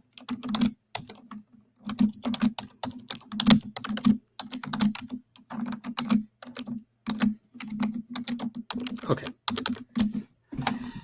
This is a part of an ayah of the Quran. Mhm. Kitab means book. Yes. Okay. Let's write down its four properties. The four properties of kitab. What's the status of it? Status. It is Rafa. Good. Rafa, It's yeah. rafa. Very good. How many is it? One. Good. Is there any sign of feminine? No. No. So it's Masculine. Is it common or proper? Common. Common. Good. Because there's no al. Yeah. Now we know four properties of what word? Kitab. Kitab. I'm going to make this red and that red so you guys can connect these two things together. And I'm doing an exercise to find an adjective. Yeah. How do you find an adjective? It matches how many properties? Four. All four. Yeah. Okay. I go to the word min. Min is not even an ism. Min is a harf of? Jar. I Or think- nasib. Nasib. No, not a harf of nasab. Go through the list. Ba, ta, Yeah, kaf, lam, lam, wow. Min. Oh, so it's Harf jar. of jar. Therefore, it can't be an adjective because an adjective has to be an ism. A harf doesn't have four properties. Yeah. How am I going to match it to anything? Mhm. Min beat up on the word indi and made it jar. So this became the jar and this became the Majroor. majroor. Indi itself is light and no al. Yeah. Light and no No. al. And the word Allah is jar after it, Yeah. which means that indillahi is actually a mudaf and a Mudaf mudaf ilayh. ilayh. Good. Now let's think about the word musaddiqun. What are the four properties of musaddiqun? It's Rafa. Is it? Yeah. Yes. Prove it. Qun is like on. Good. And on comes Yeah. from Rafa. Good. Rafa. Yeah. So and It's one. it's singular. It's one. Good. It's There's no masculine. sign for it to be feminine. so- Isn't there qa? Qa is feminine, no? No. No. Oh, okay. It's masculine, and then It's common. Common because it has. No Does it al. match with kitab? Yes. But Oh. it's like so far away. It's But like they're fine with the long doesn't distance. matter. because now listen carefully. A harf of jar, Mm-hmm. a jar majroor, Yeah. they have to be next to each other. Yeah. A mudaf ilayh Mm-hmm. have to be next to each other. Inna and the one he beats up can be far away. Oh, okay. Remember the ayah we did? Inna and then ayatin all the way at the end? Super far. So they can have a long distance relationship. Yeah. And a noun and adjective Mm-hmm. can also have a long distance distance relationship relationship. sometimes. Okay? Mm-hmm. So kitabun, musaddiqun. They can be far apart. Okay. Long distance. Yep, they can be long distance. But how did I know? How did I know to match it? I knew how to match it because all four properties Match. matched up. Okay? Now, فيها سرر مرفوعة وأكواب موضوعة. Yeah? Yeah. Okay, let's do these two. Let's do one at a time, actually. There's too much Arabic on the screen. Sururun means beds. Beds. Okay. Okay? Beds. Mhm. Now, I want to figure out four properties of sururun. Okay. What's the status? The status is rafa Excellent. because Excellent. of the un. Good. And then One. it's one. Well, It's I don't one. know. I mean, it is one. Oh, beds. Thank you. Beds. Oh. I read it. Yes. I figured it out. Yes. Oh, there's no cover. I can't flip it. I'm sorry. It's so like underwhelming.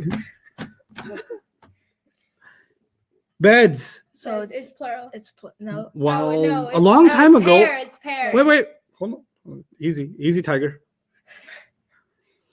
If it was pair, Mhm. you would see ani or Aini. aini. Do you see ani or aini? No.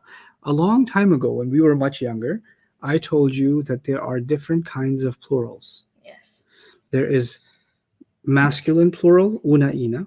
There's feminine plural, atun atin. Atin. There's plural because the Arab said so, qaum nas qalu. Mhm. And there is broken plural. This is- If there's a plural that has an ending sound, Yeah. but you know it's plural, Yeah. and this time you know it's plural because of what? Beds. The meaning. Yeah. The meaning. Yeah. Then it's gotta be a what kind of plural? Broken. Broken. Broken plural. And if it's a broken plural, Mm-hmm. then you have to decide whether it's one of two things. It is masculine. Mm-mm. Oh wait, no. What kind of broken plurals are there? There's two kinds of broken plurals. There is. Oh, there's a human and non-human. Oh, Yes. oh. Human and non-human. Yeah. Are beds human or They're non-human? non-human. Thank you. When beds are non-human broken plurals, what do the Arabs like to pretend? It's feminine. How many feminine? One. One feminine. I'm going to say one One fem. feminine. And why? Because it's a BP. Because it's a broken plural. Yeah. Is it common or proper? It is. Common. Good. common, Why? yeah. Because Because it's does it have al? Okay. You say fiha sururun. marfu'atun. Give me four properties. Marfu'atun It's rafa. rafa. It's rafa. Then this is from the masculine. So Is it from the masculine? The hijab is from the masculine? I didn't know that. wait, no, the hijab It's is from feminine. feminine. Yeah, it's from the one feminine call. Yeah. Yeah, one feminine. One feminine. One feminine. And is it common or proper? This is common. Yeah. Mm, But it's feminine because of the hijab. Yeah. So if it has the Okay. hijab, So then now it's feminine. let's go back. Yeah. Let's go back. You said sururun is one rafa, one feminine common. Yeah. You said marfu'atun is rafa, one feminine common. Yes. The properties match. Yeah. Mhm. But this one was feminine because it's a broken plural. Yeah. This one is feminine because it's got a round ta. Yeah. Mhm. I don't care. They match. Yeah. How you get there, I don't care. Mhm. But at the end of the day, this is R1 FC, and this one is also R1 FC. And when two properties match like that, Mhm. then you know what happens? This one becomes an adjective of this one. Yeah. Marfu'atun is raised. Raised. Beds raised. Well, Raised when you beds. raised beds, the adjective is translated first. Raised beds, elevated beds. Allah is saying that in heaven, in Jannah, we're going to get pretty thick mattresses. Like mattresses. Yeah, you got to climb up on them and like bounce off and stuff. What if you're like super jumping? Like Cause like I You already, will have super jumping, I'm pretty sure. it's like I've already imagined it. Like I've already have like a bucket list for what I want in Jannah. Like I want to have Wolverine's powers. I want to have Flash's powers. I want to have like a sick tree house. A sick tree house. Yeah. Like, The I problem don't with a want tree house with Wolverine's powers is you probably end up No, but like I'll just like use it to climb. and you'll damage the wood. Yeah, But it's Jannah, so it'll regenerate. Yeah, I get it. I get it. I got you. yeah. I got you. Okay. Wolverine. It just looks like a fork. Okay, anyway. So, you know what I noticed? what did you notice? R1, if you put a can in front of it, it spells KFC.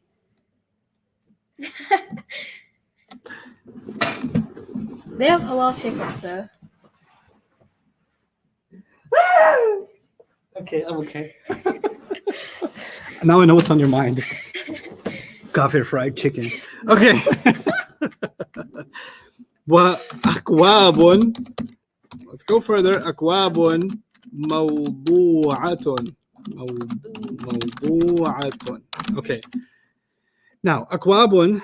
Let's do one word at a time again. أكواب actually means cups. Yeah. Cups. Yeah. I gotta tell you a story about this. Because there's a place in the Quran, Allah says, I'll come back to cups. Because, in class, I really want to teach you some things about Quran too. Yeah. Right?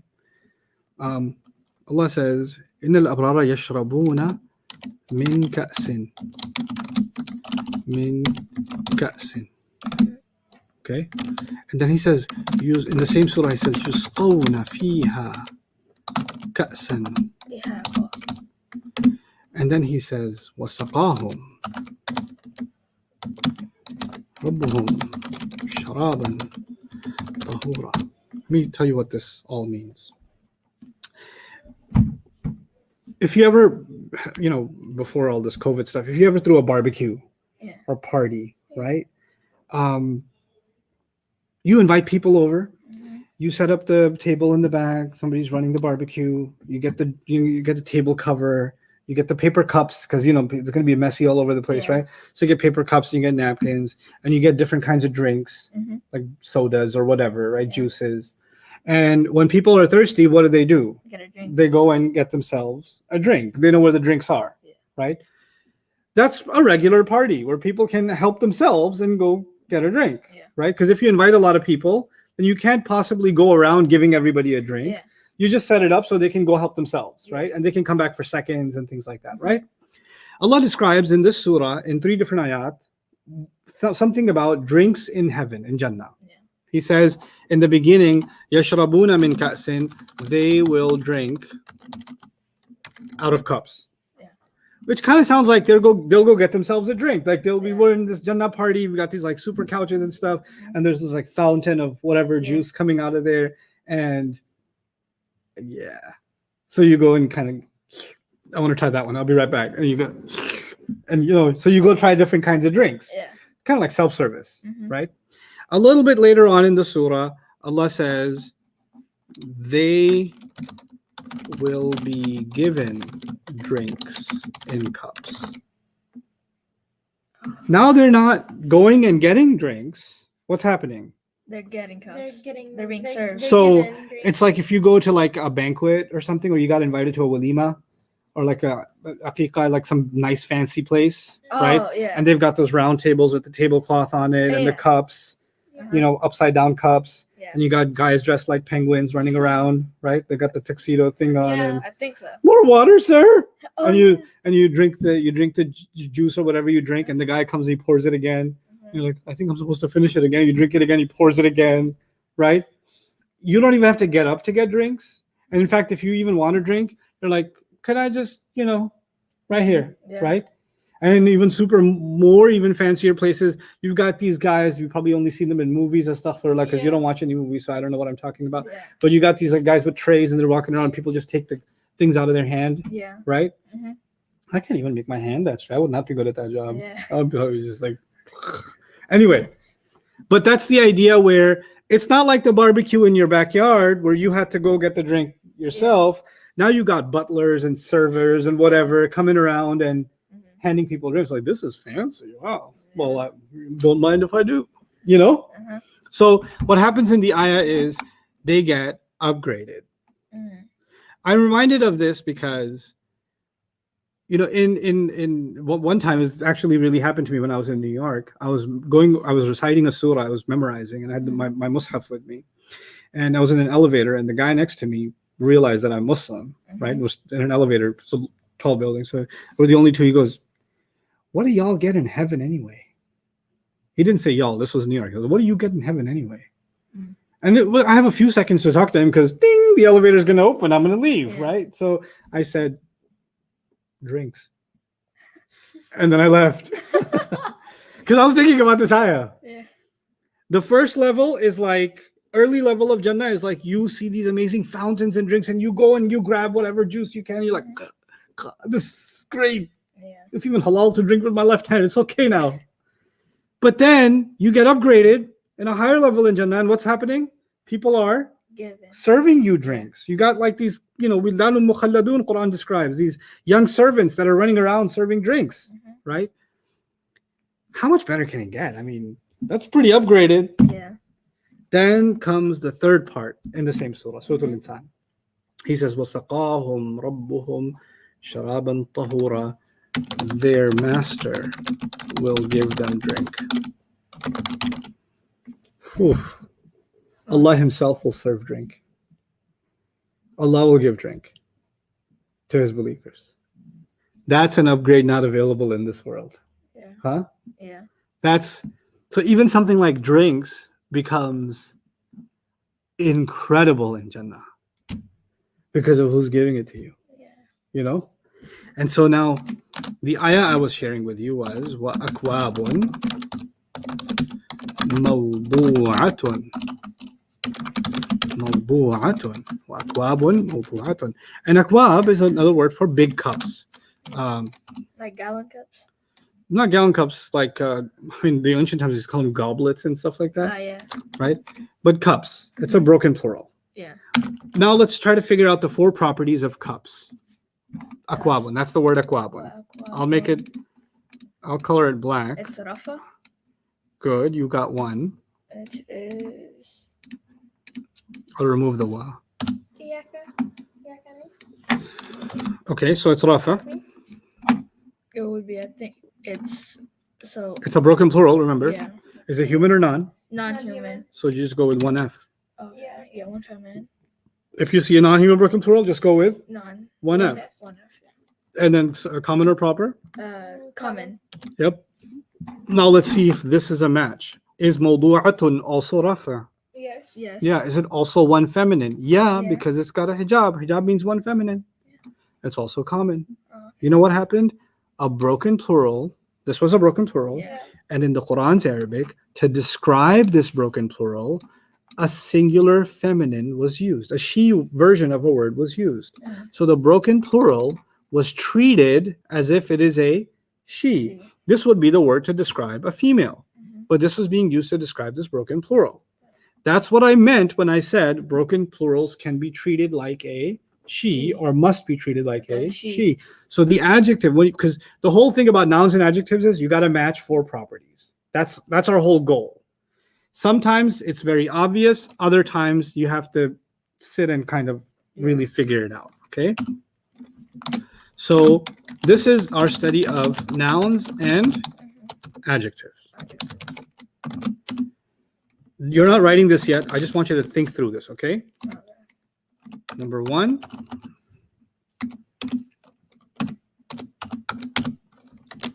Nouns first, adjectives second. Yeah.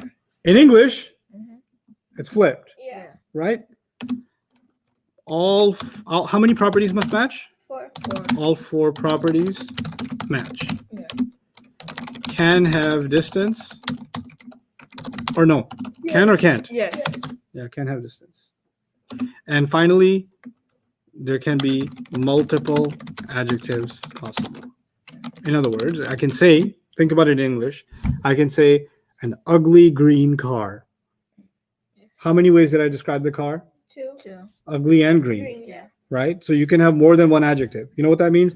You can have 10 words. All those words keep matching. That means all of them are what? Adjective. Adjectives. This is gonna hurt your brain, but it's gonna feel really good Yes. by the time we're done. Okay? Watch this. You are now ready for your first ayah of the Quran. Okay. First complete ayah of the Quran. Okay. Let me make a quick one. Do it. All of you do it.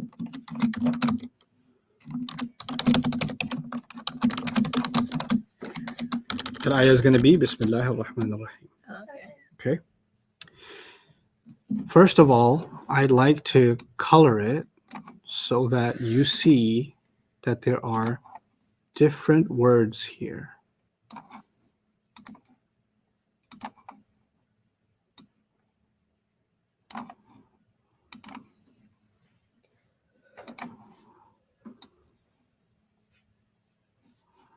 I'll color all the screen. Okay. B is what kind of word from what we studied in the last few days? Oh, that's a harf of jar. Okay. B, I'll go back to black. B is a harf of jar. New page, write this down. And just write the English. B is a harf of jar. A completely new page? Yeah. Okay.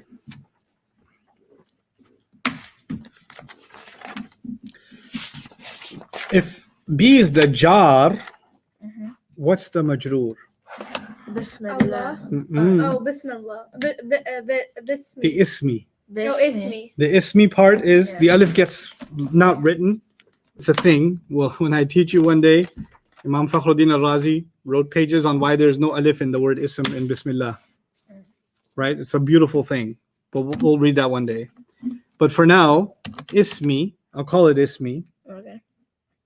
is the majroor. What's the jar? The B. Yeah. What's the majroor? Ismi. The ismi. That makes sense? Yeah. Because the ismi became jar because of it. Yeah. Right? Okay. I'm going to write ismi again. Look at ismi carefully. Does it meet my conditions for a mudaf? No L and light. Yeah. Whenever you see light, you should ask yourself that question. Okay? Oh, yeah, because it could have double meaning, right? Yep. Now, don't write this yet, but I'm going to write it. Mudaf.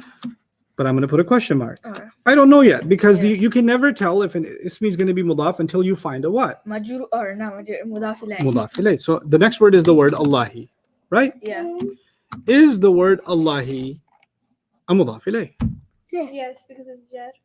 It is jar. So I'm going to say the word Allahi is a mudaf ilayh.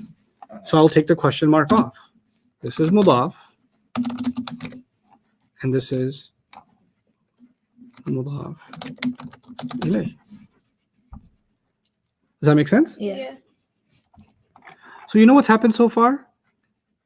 B was connected to ismi, Yes. jar majroor. Yes. Yeah. Ismi was connected to the word Allah, mudaf and Mudaf ilayh. mudaf ilayh. Okay. So far, so good.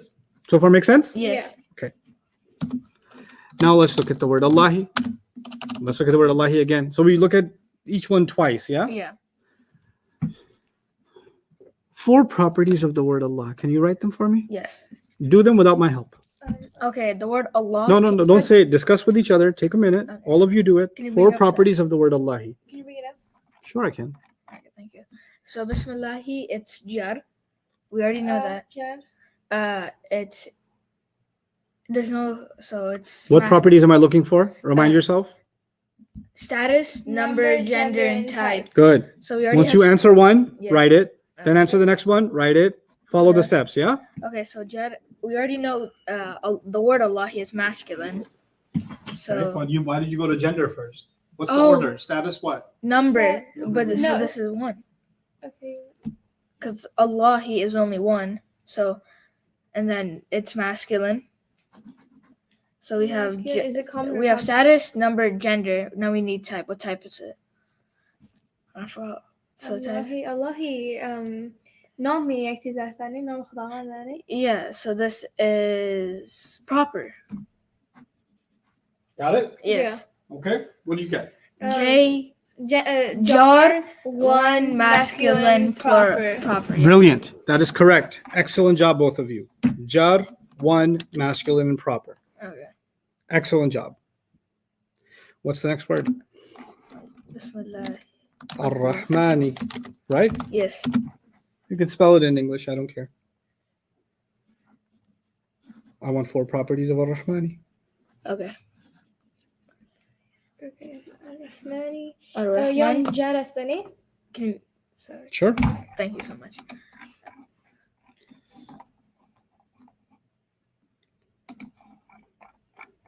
I feel like a flight attendant. Can you move up a little bit, please? I need to put my suitcase. Ar-Rahmani. Sure. Thank you so much. Ar-Rahman. Oh, can I get those hot towels? No, those are for business class. But can't the peasant class get it? No. Can you give me a cold one when somebody's done? No, I'm kidding. Okay. Ar-Rahmani is like E, so that's jar. So Okay. Ar-Rahmani. That's what I said last Thursday, but nobody listened. Al-Dara. Yes. So Timothy Massive. Yeah. no, okay. If it has it has Al on it. Mm-hmm. So if it has Al. No. What's the order? What's the order? Word Status? status number. Oh, did you figure out status? Yes. It's jar. Good. Yes. Good. The number. Number. Is it one of Allah's names? Oh yeah, it is. So what's the Ar-Rahman. number? This is one. Yeah. One masculine. Good. And if this is proper Why? Because of Al. because Good. of you. Yeah. I would have missed it because of the Al. Al-Rahimi.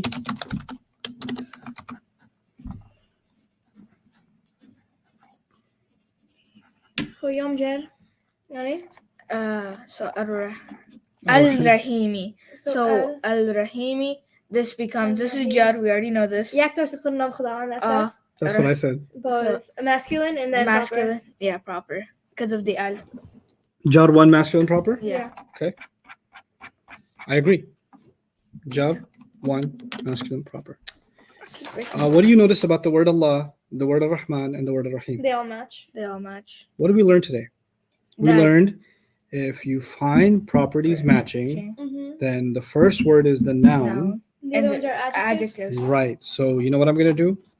I'm going to put in parentheses noun, Noun. Allah and is then noun. I'm going to put adjective 1 here and adjective 2 here. And I'll make it smaller so you guys can see. I didn't figure this out. You guys did. I didn't tell you. I just prompted you, Yeah. but you guys did this. Oh, okay, found it in mine. Because you can have more than one adjective, Yeah. right? Yeah. Okay. We have how many? We have adjective 1, 2, and 3. No. we only two. The first one's going to be the noun. Yeah. Allah, he's the noun, and then So Allah is the one being described. Yeah. How is he being described? With Ar-Rahmani and Ar-Rahimi. Ar-Rahimi. Allah- oh, You no. put it. It Yeah. goes right there. The last three. Yeah. Obviously. That's not good. I don't know what they're saying. She said you're welcome, and I said thank you. Oh, you're so polite to each other. Well, I used to fight with my sister. No, we fight at home too. Oh, like fight? Like wrestle. Oh. Ooh. She thinks she can take me, but I have to let her win. Adjective. I had some good fights with my sister. She always won. She did. I never won. I won. I thought I won once. Nope. Is he older than you? She passed away that. last year. But yeah, she was older than me, a year older. Mm. We fought hard. Yeah. Well, not when we were older, when we were kids. Yeah. We You used know, to like full on. The last wrestle, fight, like, the last when we were fight she little. won Mhm. was with an uppercut. Really? It was like a Street Fighter straight Ryu whole Yukin, like it I was kicked him in the face when You wanna know even how better. You wanna see he one of my started kids? crying. I It's wasn't so crying. I would too. My world was spinning, literally. No. It's Okay. Not even, Anyway. my tooth went backwards. Holy Allah. Okay. Bismillah ar-Rahman ar-Rahim. B is a harf of jar. B is connected to ismi because a harf of jar makes the next word jar. Yeah. You guys wrote that down? Yes. Did it make sense to you? Yeah. So that would be a jar majroor. Yes. Ismi is a mudaf. Mhm. Ismi means name. Right. name. Yeah. Ismi is a mudaf because it's like no alif lam followed by jar. So the word Allahi becomes the mudaf ilay, which if the word be means with or by or in, then is the mudaf and mudaf ilay have what in between them? Of, right? In the name of Allah. In the name of Allah. Okay. The we is in, and then the Ismillah, name of Allah. So it becomes in the name of Allah. Now, some of you might have a question, where did the come from? Just know one thing for now. The word the will be normally used in English for a mudaf. Anyway, that's normal in English, even though you don't see al here in Arabic. Okay. So when we translate it, it's going to be in the name of Allah. Okay. Ar-Rahman means the extremely loving and caring. The extremely loving and caring. And Ar-Rahim means the always loving and caring. Okay. So, and the extremely loving and caring and the always loving and caring matched with the word Allah, right? Which means they are adjectives of the word Allah, which means it's okay for you to even, because in English you can say the adjectives before.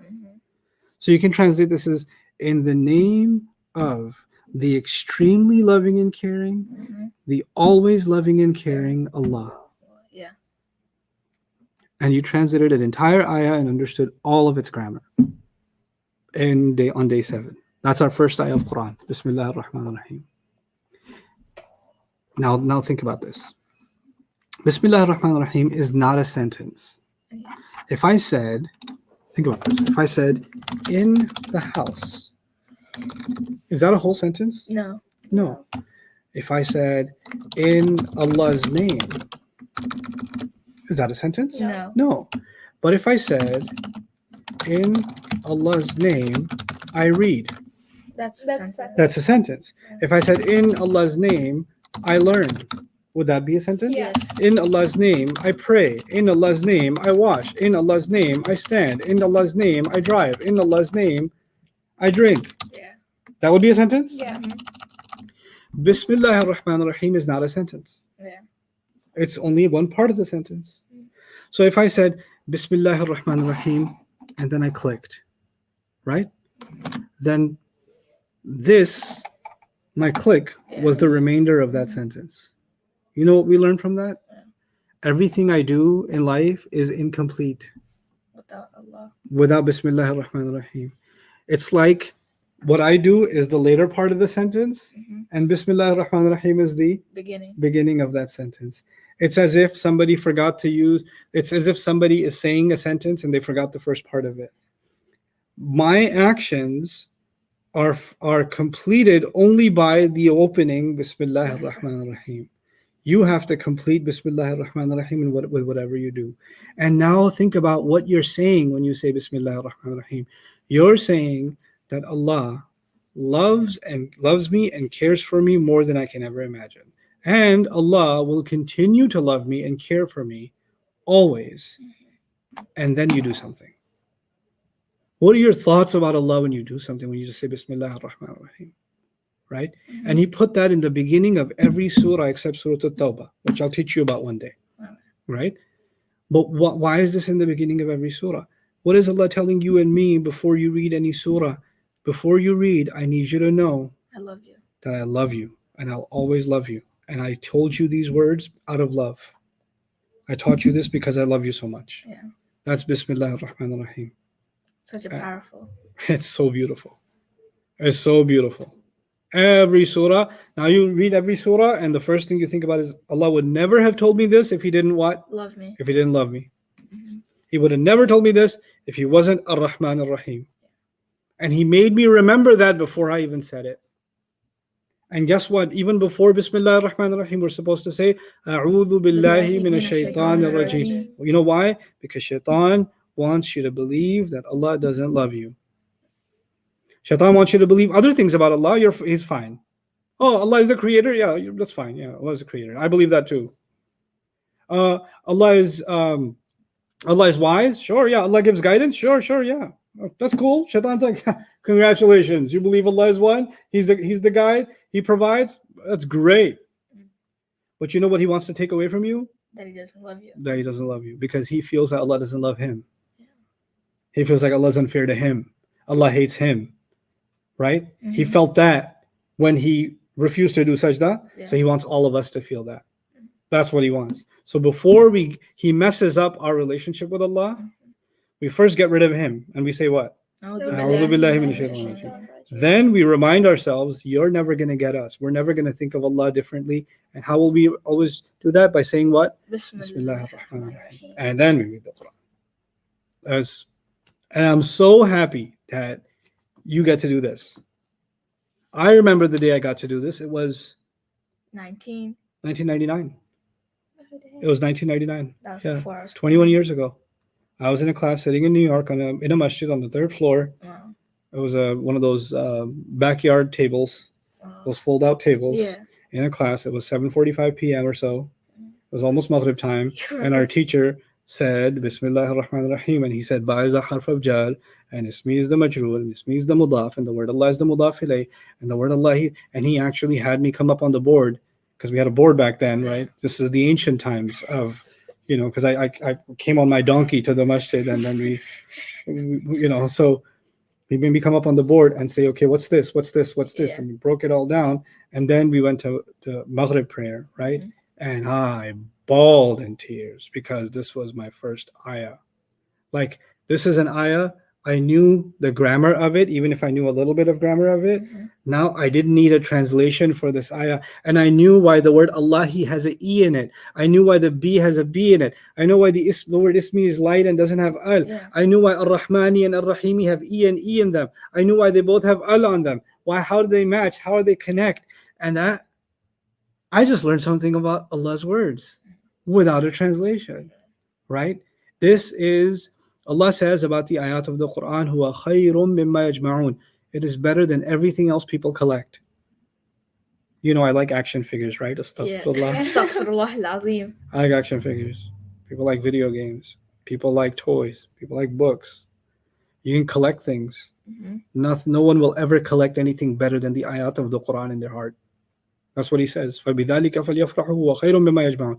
They should be happy because of this. It's better than anything else they can collect.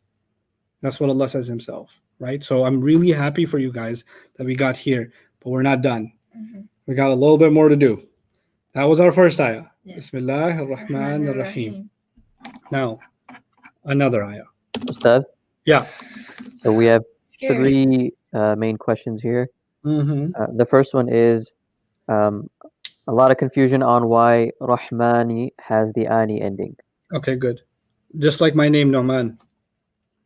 Doesn't mean there's two noms.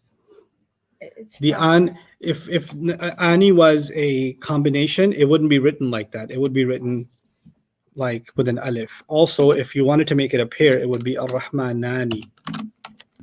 It would be like this. So it's just part of the name.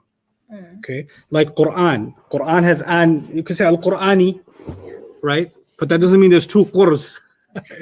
That's Quran is part of the word. Mhm. So just get used to that. And you've known this from before Arabic. You knew Ar-Rahman is Allah's name. So yeah, sometimes an can be part of a word. Just how the word is spelled. Other question? When it comes to Allahi Ar-Rahmani, how do we know that's Mawsuf Sifa and not Mudaf ilayh? Oh, well, the word Allah is Allah's name, right? Yeah. Yeah. Nobody's name will ever be a mudaf. No, a person's name is never a mudaf, and Allah's name, obviously, is never a mudaf. So that can't be mudaf ilayh. The word Allah will happen in the Quran. If it happens, it'll happen as a mudaf ilayh, never a mudaf. That's never going to happen. Next question.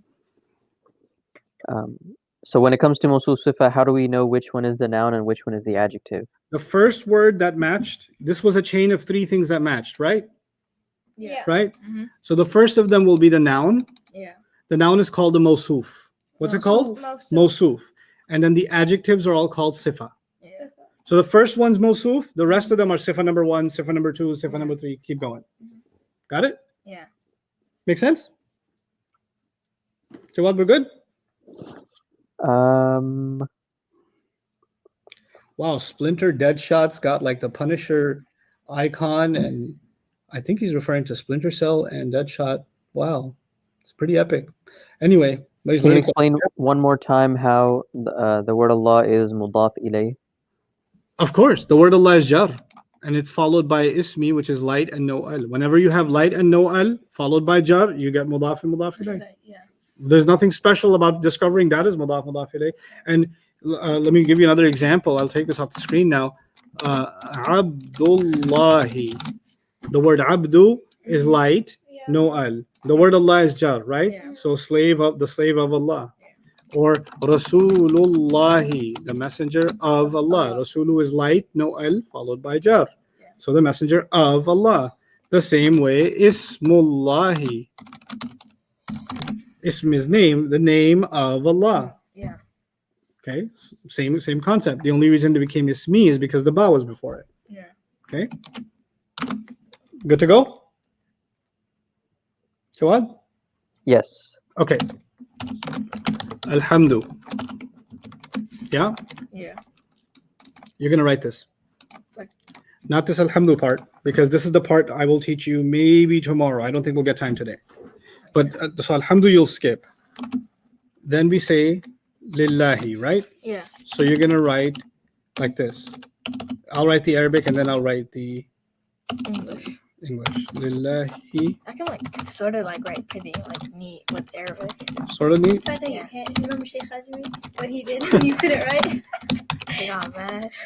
Yeah, he grabbed my note. He grabbed my notebook. Hit him with my notebook. Your notebook was like soft. I know it was like one of those bendy ones. I like the bendy ones. Okay. Okay. We're going to skip Alhamdu for now. Okay. Okay. Now, Lillahi. Lillahi, if I want to spell it in English, it would be like this. Yeah. Is actually two words. It's li Mm-hmm. plus Allahi. Allah. Now, the word li is ba, ta, kaf, Lam. lam. And lam makes the next word jar. Jar. So lillahi is jar, Jar. jar majroor. Yeah. It's two words, jar plus majroor. Jawad, keep an eye on the questions as I go through this so that I don't take questions at the end. I take questions as they come up on each piece. So right now I'll take any questions on lillahi. Okay, Got like it. that. Okay. And students also ask relevant questions. If I'm talking about lillahi and you have a question about lillahi, then ask that. And then when we get to Rabbi, then ask that, etc. Like as we continue.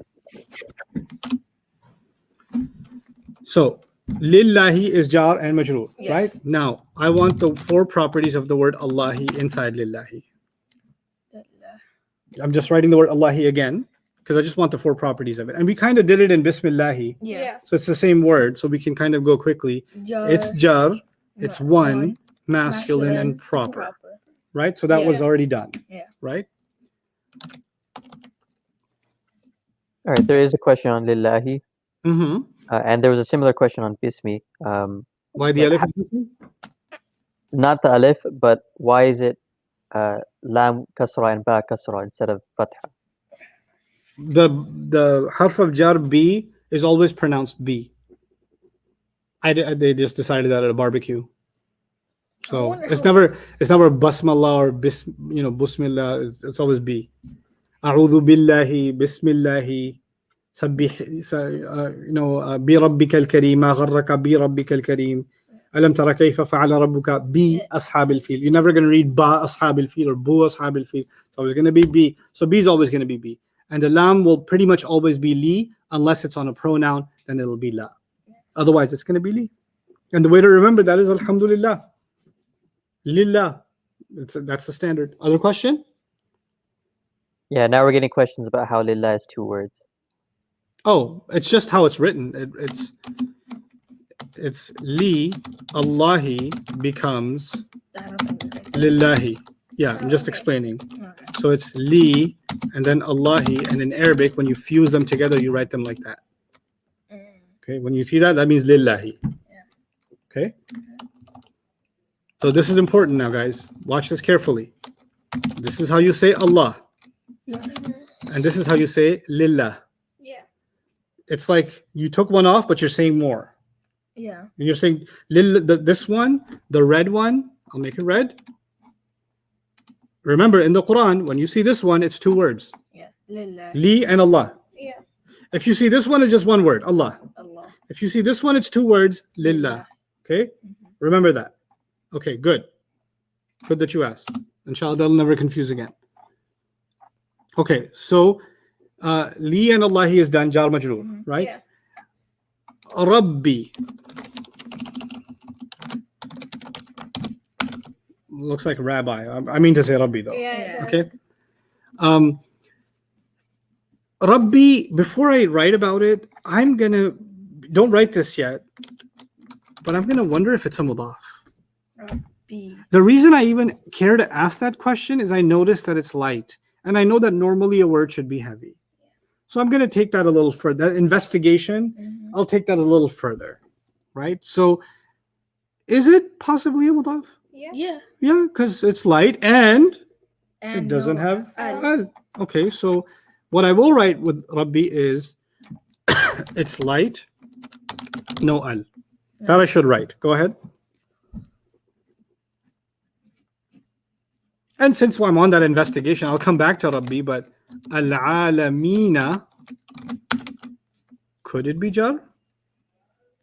Yeah. Yeah. Ina. It's Nasab or jar, jar, right? yeah. Yeah.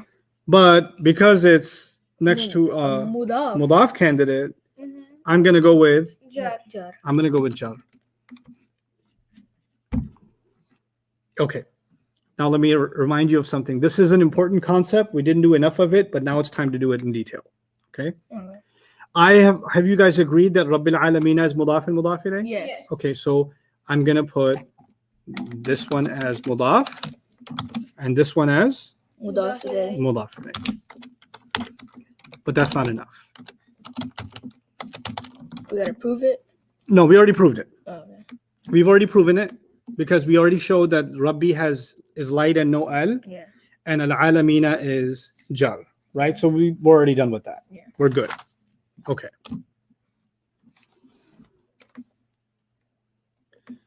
But what I will do is I'll write Rabbi again here because I want to learn some more about it.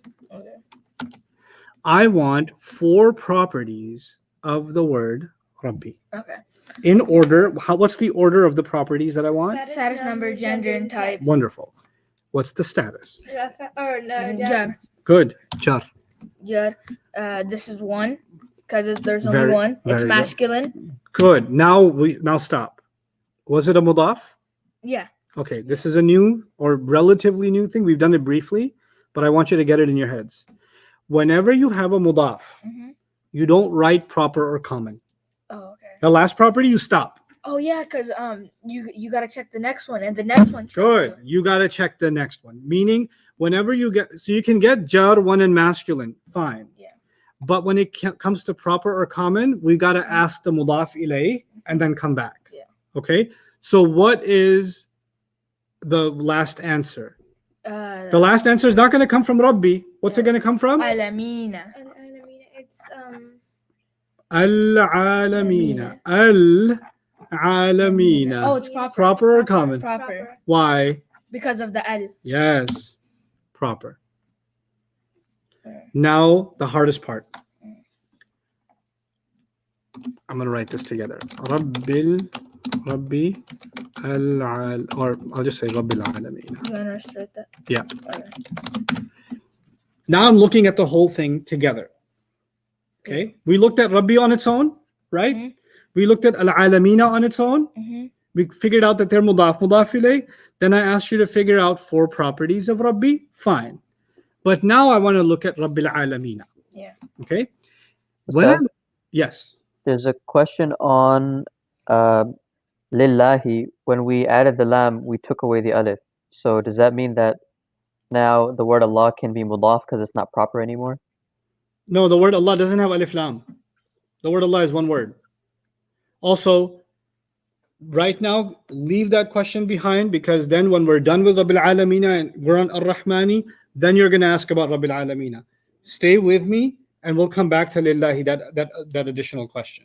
So which is why I said you, Jawad, also, when students ask that, say we will answer that later because right now I want everybody's focus on this, right? So we got to discipline focus because otherwise you're not going to get it. And I really want you to get this. Really, really want you. And I promise I'll explain the lillahi thing. I will.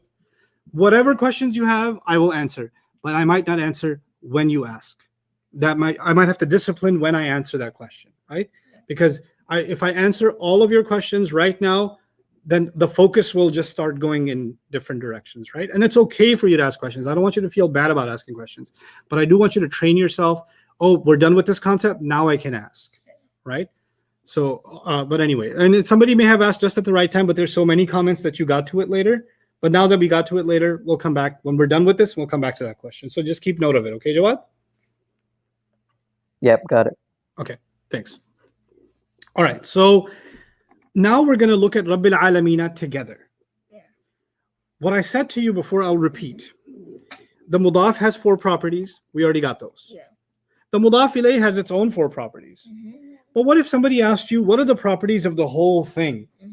When you ask for the properties of the whole thing, you can give the same answer as the answer for the mudaf. I copy-pasted it. Oh, okay. In other words, you know, what is a mudaf and a mudaf ilayh together called? They're called idafa. Yeah. The whole idafa has the same properties as the mudaf itself. Okay. And it's important. Remember I told you mudaf ilayh cannot be looked, they can't be separated? Yeah. So it's almost like in your head, you have to think of it as one word, one phrase. And that phrase has 4 overall properties. Like you put parentheses outside it. And those 4 properties are the same as the mudaf, jar, one, masculine, proper. Even though al-alamina on its own has its own properties, we're not looking at al-alamina right now or Rabb right now. We're looking at the whole thing. Okay, is that okay? Yeah. That's a difficult thing. I know it's a new thing relatively, but I want you to get used to it. So how would The we get mudaf proper, though? speaks for the entire idafa. The mudaf speaks for the entire idafa. Go ahead, your question. So how would you get the proper though without alamina? Because there's no al in the beginning. Right, because how did we get proper for Rabbi? What did we have to Because do? of the word, the thing. Alamina. And now that you figured it out, this speaks for the whole thing. Oh, okay. Got it? Yeah. So Rabbi will never have al because it's a mudaf. It can never have al. Yeah. And it's never going to have tanween. Mm-hmm. I remember tanween was like a. Yeah. So it doesn't have a and it doesn't have the. So we're like, what are you? Yeah. So that's why we have to go to what? Uh, Mudaf ilayh. And mudaf ilayh will tell us. Once it told us, this speaks for the entire phrase.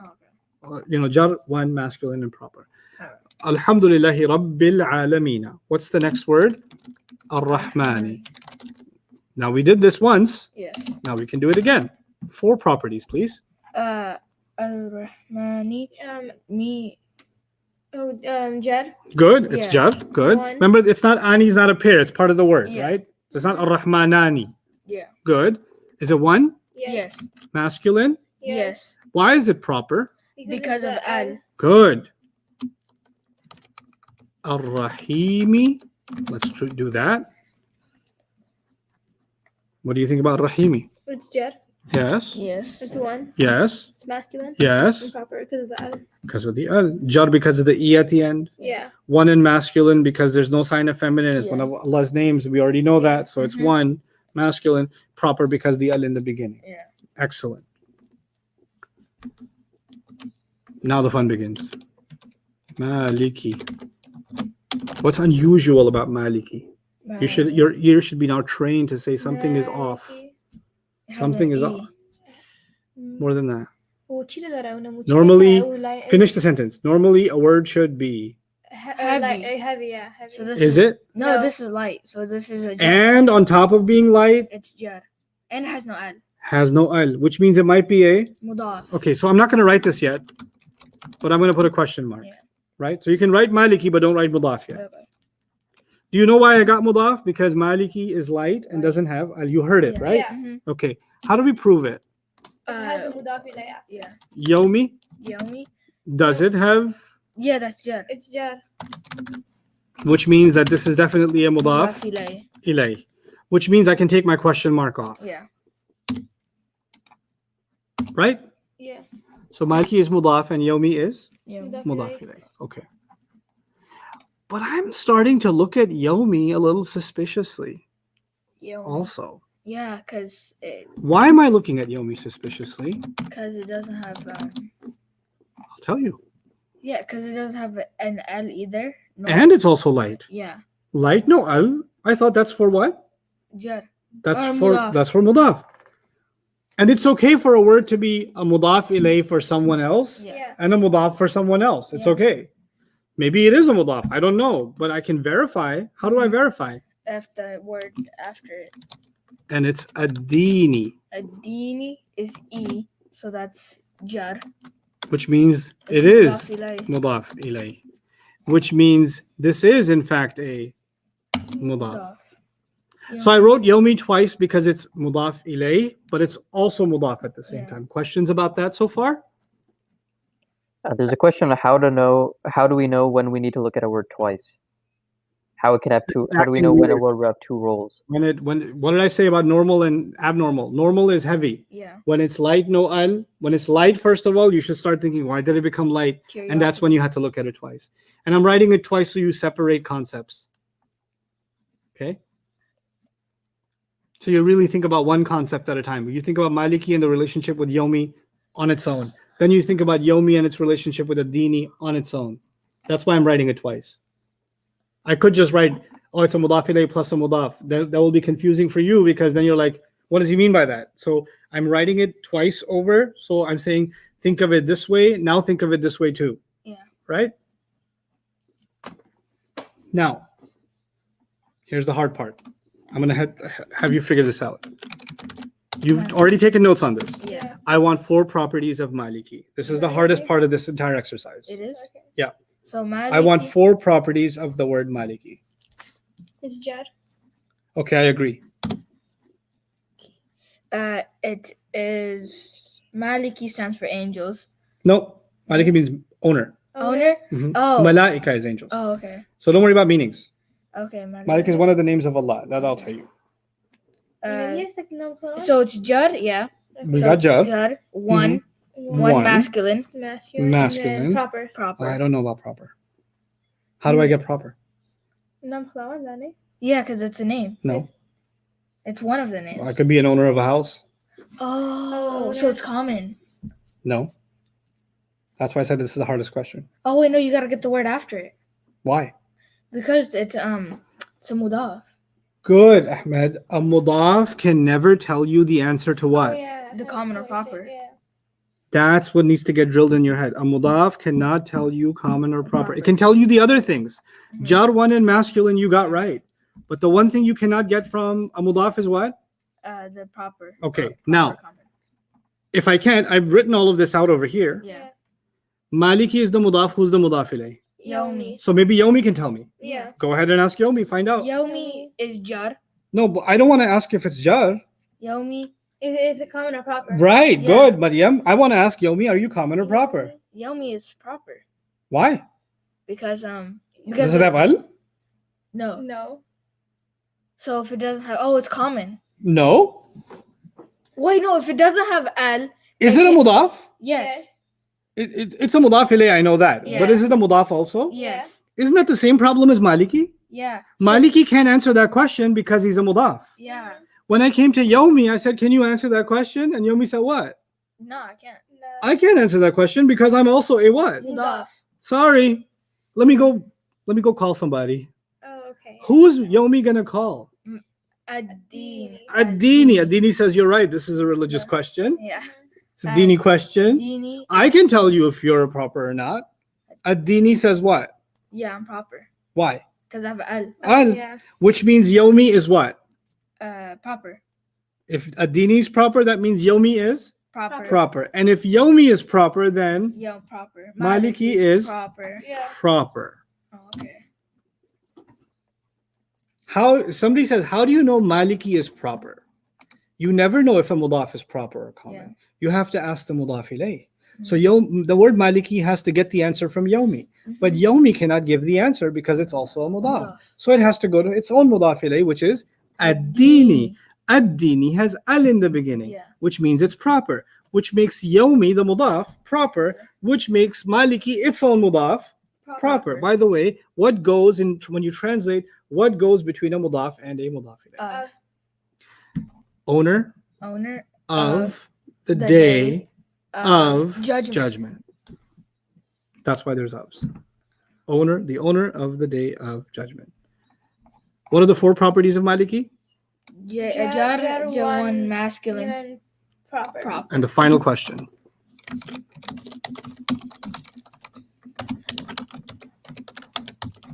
What are the four properties of the whole? Because I said an idafa, when it's a string of idafa, Yeah. you look at all of it as one. Yeah. How do I, if somebody asks, what are the four properties of this whole thing? What would you say? Jar, one masculine, plural. Or Proper. Proper. Why? Sorry. Why would you say that? Why would you Because say all that? of them match. Because all of them match. No, not because all the match. Because a mudaf. Oh yeah. Oh, a mudaf. Because a mudaf speaks for the whole idafa. Yeah. You figured out the mudaf.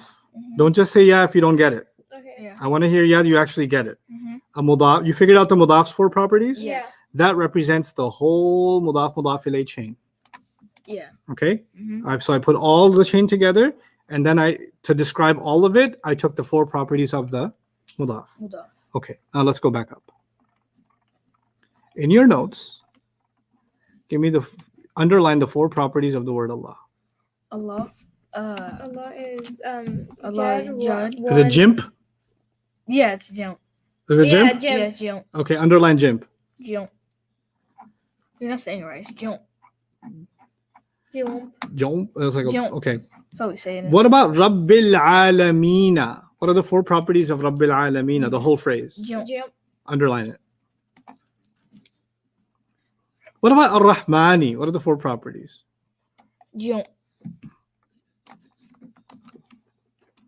What about Ar-Rahimi? Underline it. Ar-Rahimi. Where's it? Oh, Ar-Rahimi is jump. Okay. What about the whole Maliki Yawmiddini? Jump. Jump.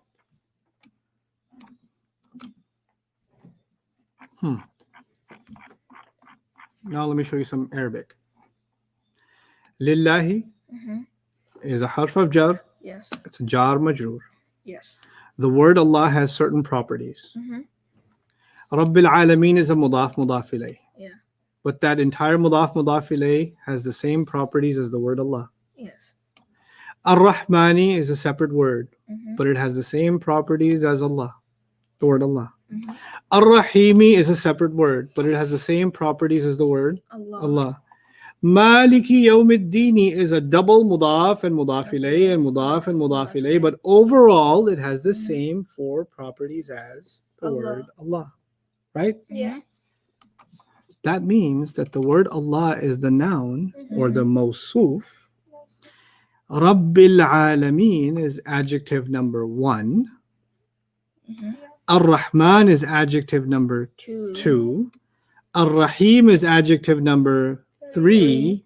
And Maliki Yawmiddini is adjective number 4. They're all connected to each other into 3 ayat. Alhamdulillahi Rabbil Alameen Ar-Rahmanir Rahim Maliki Yawmiddini. If you said Ar-Rahmanu over here, it wouldn't be connected to the word Allah anymore Yeah. because it wouldn't match. Yeah. Then it wouldn't be an adjective. Mm-hmm. Then it If- would change the meaning. Yeah, no, it wouldn't be the same meaning as we have now. Meaning Allah is being described Mm-hmm. because an adjective is a description, right? Yeah. So Rabbil Alameen is description number 1. Yeah. Ar-Rahman is description number 2. Ar-Rahim is description number 3. Maliki Yawmiddin is description number 4. So now we have connected, because of the 4 properties of the ism, because of learning mudaf and mudaf ilayh, and because of learning noun and adjective, and because of learning harf of jar, because of those few things. Now ayat are starting to come together, not just a word. Ayat are starting to mesh together. This is clearly brain explosion. I want you to sit through this and go through this again, read through that again, try to process it again. Actually try to do this as a homework assignment. I wouldn't even give you more Arabic today. I was going to finish all the ism study. I don't care. I'm not going to do it. What I want you to do is just this. Lillahi Rabbil Alameen Ar-Rahman Ar-Rahim Maliki Yawmiddin. You know how you wrote it out? Yeah. Yeah. I want you to write it out, but without copying it. Oh, You I want you to write it out, figuring it out, and then come back to this, come to these notes when you get stuck Okay. and figure out where you got stuck, Mhm. and then go and try to start over and write it without looking at it again. Okay. And then show me the final version where you wrote it from top to bottom, this whole thing. Lillahi is jar majroor. The word Allah has 4 properties. How did everything connect, right? Mhm. When you get this without looking at your notes, when you can write this yourself, Mhm. you figure, then you have applied it to the Quran properly. Okay? So that's your only homework assignment, is to really understand what in the world just happened here. Okay? This is very powerful stuff. We have now you're learning something about Quran that because again, every time I teach you something about Arabic, you're learning something about the Quran, right? So what did we learn about the Quran today? What we learned about the Quran today is, and there are, Alhamdulillahi Rabbil Alameen is one ayah. Yeah. Ar-Rahman Ar-Rahim is another ayah. Yeah. Maliki Yawmiddin is another ayah. So how many ayahs? 3 ayahs. But the grammar was all connected, Yeah. right? Mhm. What we're learning is you can have multiple ayahs, Mhm. but it's still one sentence. Yeah. It's still one sentence. In English, if it's one sentence, you don't put a full stop until the end. Mhm. But in Arabic, there are 3 different ayahs, Yeah. but it's not even 3 different sentences. It's still one sentence. How do we know that? Because everything keeps going back and connecting and connecting and connecting. So it's not a separate sentence, right? Yeah. Now, why is that important? Because that's just like in English. You cannot take parts of a sentence and separate them. Yeah. What Allah is telling us is, you cannot separate my ayat. One of the things Allah is telling us is, my ayat are supposed to be taken how? Together, like one sentence. If Allah wanted, He could have made all of this one single ayah, and it would have been one single sentence. Alhamdulillahi Rabbil Alameen Ar-Rahman Ar-Rahim Maliki Yawmiddin. One sentence. Yeah. But He decided to take that one sentence and make it into how many? 3 ayat, to teach us you can have multiple ayat, but you don't get to cut them apart and say, I'm going to focus on this ayah and ignore that ayah. So from the very beginning of the Quran, Allah is teaching us a lesson. And that lesson is, ayat are supposed to be looked at together. Yeah. Just like a sentence is supposed to be looked at together, Together. right? So we don't, because people, what do? They take a quote from the Quran somewhere, they take an ayah and say, oh, Quran says this. Yeah. Did you take it together with everything else that's saying in that surah? Did you put it together, or did you just pluck one thing out? Yeah. Right? If, for example, if somebody just plucked out Maliki Yawmiddin, Master of the Day of Judgment, Yeah. and they took out all the other descriptions of Allah, then we wouldn't know enough about Allah. We just know that He owns Judgment Day, but we don't know that He's loving or caring, that He's the Master, that He expects something. Yeah. He just owns Judgment Day, that's all. Mhm. It'd be a half picture, a third picture of who Allah actually is. Mhm. We wouldn't know, right? So this is, through grammar, we actually learn our approach to studying the Quran, approach to understanding how Allah speaks to us. Okay, so I'm very happy for both of you and for all of you that we have gotten this far. Just think about this. We're 7 days in now, 7 days in, and we're having this conversation. Now imagine watching this video, or take somebody who you know in your family who's not doing this, and just show them this clip for 5 minutes of this video today. And they're like, what is this? This is just too advanced. What are you talking about? How long have you been doing this? In 7 days, you're having this conversation. Even if you're struggling, even the fact that you're even asking these questions is an incredible accomplishment. The fact that you're struggling even is an incredible accomplishment. I am so happy for you. It's like New Year's It is. fireworks. It is absolutely. It is without a doubt. You're starting to collect ayat of the Quran now. Yeah. You're seeing Fatiha in a different way. You're seeing every harakah in the Fatiha, every ending in the Fatiha serve a purpose. Mhm. That these were just sounds to you a week ago. And now they're meaning. Yeah. They're meaning. So this is a very, very beautiful thing that I'm super happy about for all of you. And inshallah, there's actually Jawad, do we have the PDF for the Fatiha breakdown? Is that a supplement? Because it used to be. I'm not sure, actually.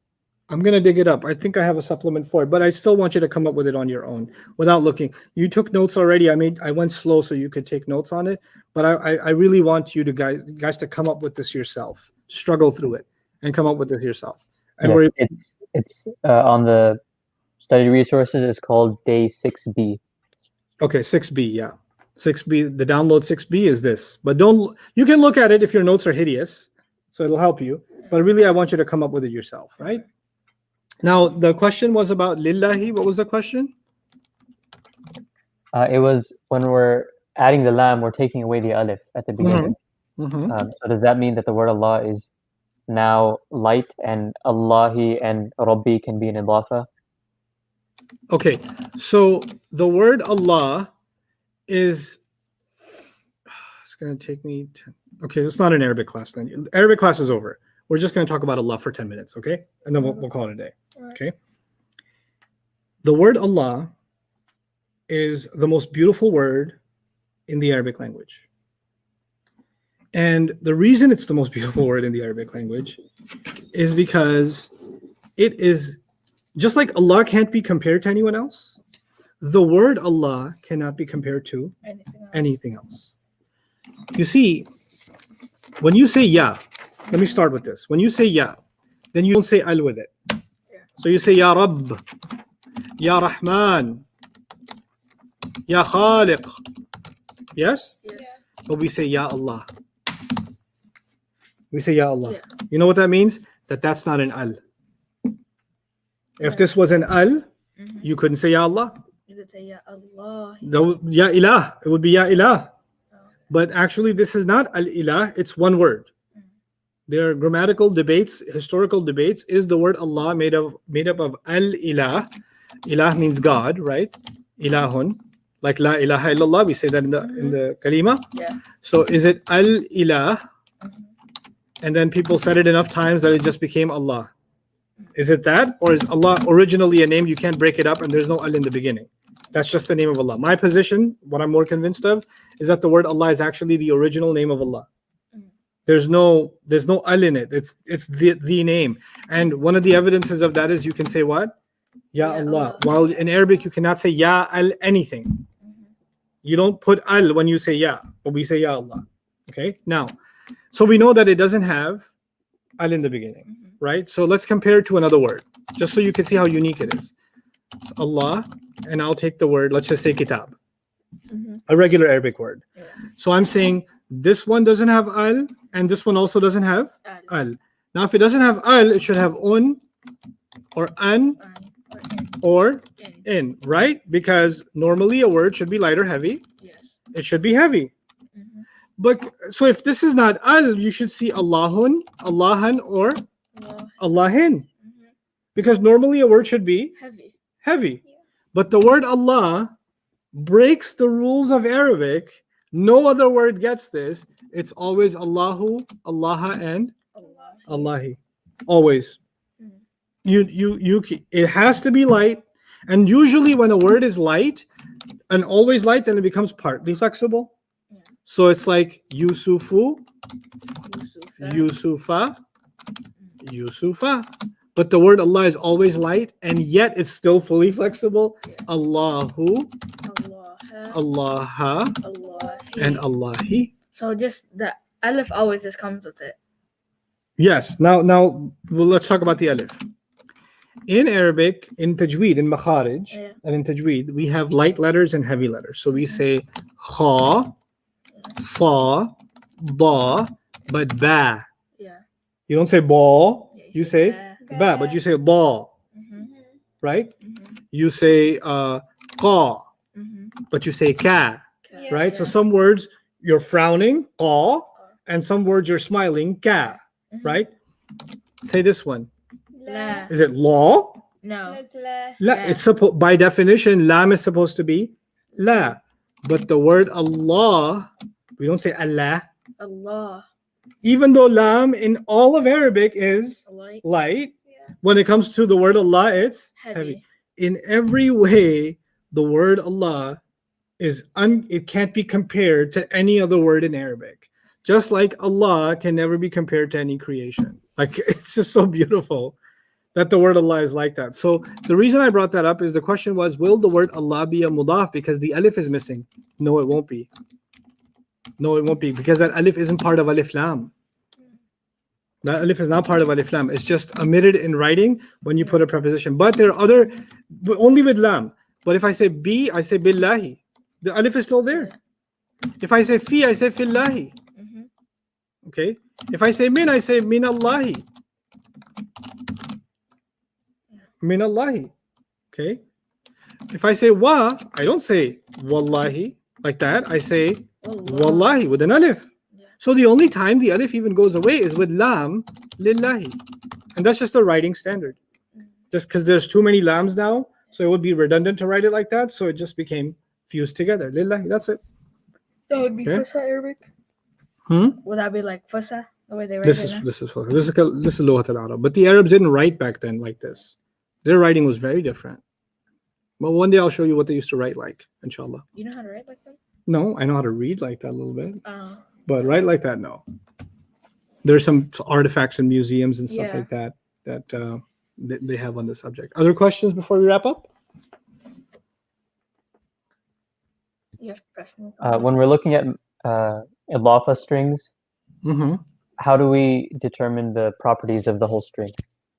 Just the mudaf. Once you figured out the mudaf, you can speak for the whole thing. So on Maliki Yawmiddin, where we have two mudafs, what do we do? Okay, so in Maliki Yawmiddin, in Maliki Yawmi ad-Dini, what the way to think about it is the word that's in the driver's seat is Maliki. Once you figured out the four properties of Maliki, it speaks for the entire idafa. This guy is a second mudaf, but it's in the middle. It's already playing a mudaf ilayh role. That's not our primary. Maliki is our primary. Okay? So I'll give you a long string idafa, another one. Dhikru rahmati rabbika. This is in Quran. Okay? So dhikru is light, no alif lam. That would be a mudaf. Rahmati is jar. That would be a mudaf ilayh. But rahmati is also light, no alif lam, making it also a mudaf. Rabbi is jar, making it a mudaf ilayh. Rabbi is light, no alif lam, which makes it a mudaf also. Mudaf, because it's light, no alif lam. An attached pronoun could be jar, therefore is jar. So that would be the mudaf ilayh. So dhikru mudaf, rahmati mudaf ilayh. Rahmati mudaf, Rabbi mudaf ilayh. Rabbi mudaf, ka mudaf ilayh. And somebody says, give me the four properties of this whole thing. All I got to do is figure out the four properties of dhikru, which would actually be rafa because of the u. One, because there's dhikr is singular. Dhikr has no sign of feminine, so it's masculine. But I cannot answer the proper common question because mudaf can never answer that question. So I'm going to go find the answer for proper or common from Rahmati. Rahmati says, man, dude, I got the same problem. It's a bad economy. I'm a mudaf myself. Go ask the Rabb. Rabb is the word Rabb is also mudaf. Doesn't have that answer. So the Rabb has to go to what word? The word Rabb has to go to the word ka. Ka is a pronoun. All pronouns are proper. All pronouns are proper. Because this is proper, Rabbi is proper. Because Rabbi is proper, Rahmati is proper. Because Rahmati is proper, dhikru is proper. And this, since you figured this out, this rafa' one singular, rafa' one masculine proper speaks for the entire thing. Even though there's a feminine in between. Even though there's jars in between. This rafa' one MP speaks for the entire thing. If you put parentheses around it, this is what it's represented by. I've never imagined it like this. I'm like Tony Stark right now. Like when he found that new element in the movie, I feel like him like right now. Like, that's a good time to end the class. I think it's a pretty good reference. Okay. Other questions? Let people like, yes, slightly overwhelming. Slightly. I went fast on this one, but good thing it's recorded, right? Yeah. So go back and listen to the last 2 minutes. Process. I've never like imagined like Quran like with rafa, nasab, jar, like pronouns. Oh, okay. I'll end with this. One student wrote, Ustad, I used to be able to read Quran normally, but after your class, I can't stop thinking about rafa, nasab, jar, mudaf, mudaf ilayh when I hear the Quran. What should I do? My prayers are getting messed up. And I wrote back, great. I'm so happy because this messed up phase is what's going to lead to eventually Allah just talking to you. when you're praying. Then you think I think about Rafa'an Subjar when I'm praying? I don't, but I used to. I used to be like, Mulaf, Musuf, Sifa number 1, Sifa number 2, Jar Majroor. Oh, distant adjective. Allahu Akbar. That used to be me. And then slowly that became second nature. Then slowly the vocabulary started kicking in. Slowly just became Allah talking. That's just Allah speaking. And then sometimes I'm listening to the Imam recite and I hear something in Nasab. And I'm like, Ya Allah, you said that in Nasab? Why did you say that in Nasab? And I finish the prayer. And then I go start reading tafsirs about why was that word Nasab? Why did you do that? Why did you do this Rafa? Hey, why was that proper? It's common in this other ayah. Then you just start paying attention to what Allah is saying. Paying attention in a different way. At a different level. Like you're focused on every word. Isn't that beautiful? Yeah. It's incredible. حَتَّى يَسْمَعَ كَلَامَ اللَّهِ. Until he hears the word, the speech of Allah. That's what we're trying to get at. And alhamdulillah, we're making remarkable progress. Even though we're behind on I knew teaching online and teaching just you guys is going to be a different pace. So this is a shot in the dark. The material I finish in 10 days, I'm not going to finish in these 10 days, but I'm completely happy about that. And I'm making those adjustments accordingly. So I know exactly where I'm going to finish, inshallah ta'ala, in 3 days from now. So, and it'll be a good place. There's still stuff you won't know, but that's okay. We've got a longer journey to go, right? But you'll know quite a bit. Aren't you seeing quite a bit already? Yeah. Right? And by the next 2 days, your world's just going to, oh my God, I'm so excited for you. What's going to happen the next couple of days? You don't even know what's coming. This is just the battle. Oof. Oof. Alhamdulillah. Very, very happy. It's a really rewarding thing for me, and I hope it is for all of you too. And thank you for sending me those messages. I really enjoyed watching them. Really proud of all of you. The work you're putting in, the dedication, how enthused you are, how your kids have energy. Keep that up. Allah put blessing in your life and make the nur of this study of Quran show up in all the other parts of your life. Every other part of your life should get lit up because you're giving Allah this time with this book. Barakallahu li wa lakum. Assalamu alaikum wa rahmatullahi wa barakatuh.